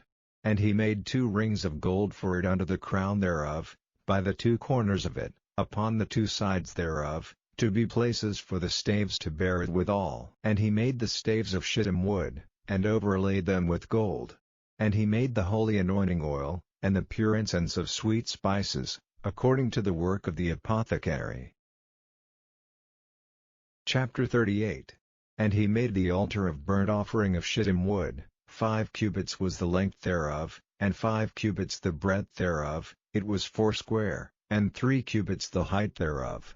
And he made the horns thereof on the 4 corners of it, the horns thereof were of the same, and he overlaid it with brass. And he made all the vessels of the altar, the pots, and the shovels, and the basins, and the flesh hooks, and the firepans, all the vessels thereof made he of brass. And he made for the altar a brassen grate of network under the compass thereof beneath unto the midst of it. And he cast 4 rings for the 4 ends of the grate of brass, to be places for the staves. And he made the staves of shittim wood, and overlaid them with brass. And he put the staves into the rings on the sides of the altar, to bear it withal. He made the altar hollow with boards. And he made the laver of brass, and the foot of it of brass, of the looking glasses of the women assembling, which assembled at the door of the tabernacle of the congregation. And he made the court, on the south side southward. The hangings of the court were of fine twined linen, 100 cubits, their pillars were 20, and their brass and sockets 20, the hooks of the pillars and their fillets were of silver. And for the north side the hangings were 100 cubits, their pillars were 20, and their sockets of brass 20, the hooks of the pillars and their fillets of silver. And for the west side were hangings of 50 cubits, their pillars 10, and their sockets 10, the hooks of the pillars and their fillets of silver. And for the east side eastward 50 cubits. The hangings of the one side of the gate were 15 cubits, their pillars 3, and their sockets 3. And for the other side of the court gate, on this hand and that hand, were hangings of 15 cubits, their pillars 3, and their sockets 3. All the hangings of the court round about were of fine twined linen. And the sockets for the pillars were of brass, the hooks of the pillars and their fillets of silver, and the overlaying of their chapiters of silver, and all the pillars of the court were filleted with silver. And the hanging for the gate of the court was needlework, of blue, and purple, and scarlet, and fine twined linen, and 20 cubits was the length, and the height and the breadth was 5 cubits, answerable to the hangings of the court. And their pillars were 4, and their sockets of brass 4, their hooks of silver, and the overlaying of their chapiters and their fillets of silver. And all the pins of the tabernacle, and of the court round about, were of brass. This is the sum of the tabernacle, even of the tabernacle of testimony, as it was counted, according to the commandment of Moses, for the service of the Levites, by the hand of Itamar, son to Aaron the priest. And Bezaleel the son of Uri, the son of Hur, of the tribe of Judah, made all that the Lord commanded Moses. And with him was Aholiab, son of Ahisamach, of the tribe of Dan, an engraver, and a cunning workman, and an embroiderer in blue, and in purple, and in scarlet, and fine linen. All the gold that was occupied for the work and all the work of the holy place, even the gold of the offering, was 29 talents, and 730 shekels, after the shekel of the sanctuary. And the silver of them that were numbered of the congregation was 100 talents, and 1,703 score and 15 shekels, after the shekel of the sanctuary, a bekah for every man, that is, half a shekel, after the shekel of the sanctuary, for every one that went to be numbered, from 20 years old and upward, for 600,000 and 3,550 men. And of the 100 talents of silver were cast the sockets of the sanctuary, and the sockets of the veil, 100 sockets of the 100 talents, a talent for a socket. And of the 1,770 and 5 shekels he made hooks for the pillars, and overlaid their chapiters, and filleted them. And the brass of the offering was 70 talents, and 2,400 shekels. And therewith he made the sockets to the door of the tabernacle of the congregation, and the brassen altar, and the brassen grate for it, and all the vessels of the altar, and the sockets of the court round about, and the sockets of the court gate, and all the pins of the tabernacle, and all the pins of the court round about. Chapter 39. And of the blue, and purple, and scarlet, they made cloths of service, to do service in the holy place, and made the holy garments for Aaron, as the Lord commanded Moses. And he made the ephod of gold, blue, and purple, and scarlet, and fine twined linen. And they did beat the gold into thin plates, and cut it into wires, to work it in the blue, and in the purple, and in the scarlet, and in the fine linen, with cunning work. They made shoulder pieces for it, to couple it together, by the two edges was it coupled together. And the curious girdle of his ephod, that was upon it, was of the same, according to the work thereof, of gold, blue, and purple, and scarlet, and fine twined linen, as the Lord commanded Moses. And they wrought onyx stones enclosed in ouches of gold, graven, as signets are graven, with the names of the children of Israel. And he put them on the shoulders of the ephod, that they should be stones for a memorial to the children of Israel, as the Lord commanded Moses. And he made the breastplate of cunning work, like the work of the ephod, of gold, blue, and purple, and scarlet, and fine twined linen. It was foursquare. They made the breastplate double, a span was the length thereof, and a span the breadth thereof, being doubled. And they set in it 4 rows of stones. The first row was a sardius, a topaz, and a carbuncle, this was the first row. And the second row, an emerald, a sapphire, and a diamond. And the third row, a ligure, an agate, and an amethyst. And the fourth row, a beryl, an onyx, and a jasper, they were enclosed in ouches of gold in their enclosings. And the stones were according to the names of the children of Israel, 12, according to their names, like the engravings of a signet, every one with his name, according to the 12 tribes. And they made upon the breastplate chains at the ends, of wreathen work of pure gold. And they made 2 ouches of gold, and 2 gold rings, and put the 2 rings in the 2 ends of the breastplate. And they put the 2 wreathen chains of gold in the 2 rings on the ends of the breastplate. And the 2 ends of the 2 wreathen chains they fastened in the 2 ouches, and put them on the shoulder pieces of the ephod, before it. And they made 2 rings of gold, and put them on the 2 ends of the breastplate, upon the border of it, which was on the side of the ephod inward. And they made 2 other golden rings, and put them on the 2 sides of the ephod underneath, toward the forepart of it, over against the other coupling thereof, above the curious girdle of the ephod. And they did bind the breastplate by his rings unto the rings of the ephod with a lace of blue, that it might be above the curious girdle of the ephod, and that the breastplate might not be loosed from the ephod, as the Lord commanded Moses. And he made the robe of the ephod of woven work, all of blue. And there was an hole in the midst of the robe, as the hole of an habergeon, with a band round about the hole, that it should not rend. And they made upon the hems of the robe pomegranates of blue, and purple, and scarlet, and twined linen. And they made bells of pure gold, and put the bells between the pomegranates upon the hem of the robe, round about between the pomegranates, a bell and a pomegranate, a bell and a pomegranate, round about the hem of the robe to minister in, as the Lord commanded Moses. And they made coats of fine linen of woven work for Aaron, and for his sons, and a mitre of fine linen, and goodly bonnets of fine linen, and linen breeches of fine twined linen, and a girdle of fine twined linen, and blue, and purple, and scarlet, of needlework, as the Lord commanded Moses. And they made the plate of the holy crown of pure gold, and wrote upon it a writing, like to the engravings of a signet, Holiness to the Lord. And they tied unto it a lace of blue, to fasten it on high upon the mitre, as the Lord commanded Moses. Thus was all the work of the tabernacle of the tent of the congregation finished, and the children of Israel did according to all that the Lord commanded Moses, so did they. And they brought the tabernacle unto Moses, the tent, and all his furniture, his taches, his boards, his bars, and his pillars, and his sockets, and the covering of ram's skins dyed red, and the covering of badger skins, and the veil of the covering, the ark of the testimony, and the staves thereof, and the mercy seat, the table, and all the vessels thereof, and the showbread, the pure candlestick, with the lamps thereof, even with the lamps to be set in order, and all the vessels thereof, and the oil for light, and the golden altar, and the anointing oil, and the sweet incense, and the hanging for the tabernacle door, the brassen altar, and his grate of brass, his staves, and all his vessels, the laver and his foot, the hangings of the court, his pillars, and his sockets, and the hanging for the court gate, his cords, and his pins, and all the vessels of the service of the tabernacle, for the tent of the congregation, the cloths of service to do service in the holy place, and the holy garments for Aaron the priest, and his sons' garments, to minister in the priest's office. According to all that the Lord commanded Moses, so the children of Israel made all the work. And Moses did look upon all the work, and, behold, they had done it as the Lord had commanded, even so had they done it, and Moses blessed them. Chapter 40.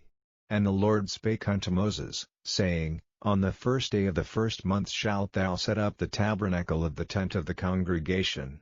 And thou shalt put therein the ark of the testimony, and cover the ark with the veil.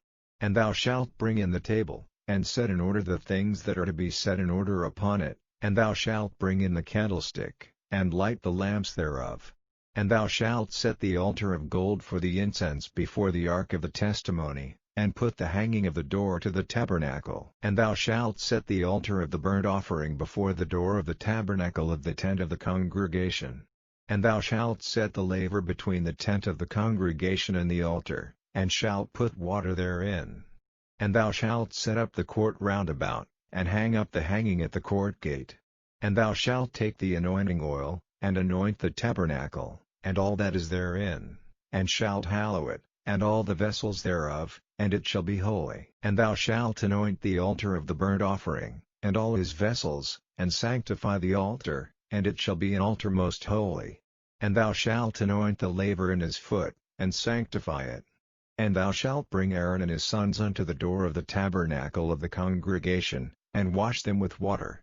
And thou shalt put upon Aaron the holy garments, and anoint him, and sanctify him, that he may minister unto me in the priest's office. And thou shalt bring his sons, and clothe them with coats, and thou shalt anoint them, as thou didst anoint their father, that they may minister unto me in the priest's office, for their anointing shall surely be an everlasting priesthood throughout their generations.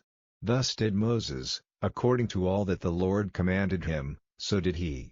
And it came to pass in the first month in the second year, on the first day of the month, that the tabernacle was reared up. And Moses reared up the tabernacle, and fastened his sockets, and set up the boards thereof, and put in the bars thereof, and reared up his pillars.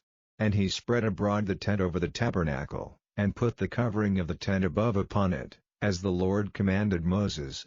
And he took and put the testimony into the ark, and set the staves on the ark, and put the mercy seat above upon the ark. And he brought the ark into the tabernacle, and set up the veil of the covering, and covered the ark of the testimony, as the Lord commanded Moses. And he put the table in the tent of the congregation, upon the side of the tabernacle northward, without the veil. And he set the bread in order upon it before the Lord, as the Lord had commanded Moses. And he put the candlestick in the tent of the congregation, over against the table, on the side of the tabernacle southward. And he lighted the lamps before the Lord, as the Lord commanded Moses. And he put the golden altar in the tent of the congregation before the veil, and he burnt sweet incense thereon, as the Lord commanded Moses. And he set up the hanging at the door of the tabernacle. And he put the altar of burnt offering by the door of the tabernacle of the tent of the congregation, and offered upon it the burnt offering and the meat offering, as the Lord commanded Moses. And he set the laver between the tent of the congregation and the altar, and put water there, to wash withal. And Moses and Aaron and his sons washed their hands and their feet thereat, when they went into the tent of the congregation, and when they came near unto the altar, they washed, as the Lord commanded Moses. And he reared up the court round about the tabernacle and the altar, and set up the hanging of the court gate. So Moses finished the work. Then a cloud covered the tent of the congregation, and the glory of the Lord filled the tabernacle. And Moses was not able to enter into the tent of the congregation, because the cloud abode thereon, and the glory of the Lord filled the tabernacle. And when the cloud was taken up from over the tabernacle, the children of Israel went onward in all their journeys. But if the cloud were not taken up, then they journeyed not till the day that it was taken up. For the cloud of the Lord was upon the tabernacle by day, and fire was on it by night, in the sight of all the house of Israel, throughout all their journeys.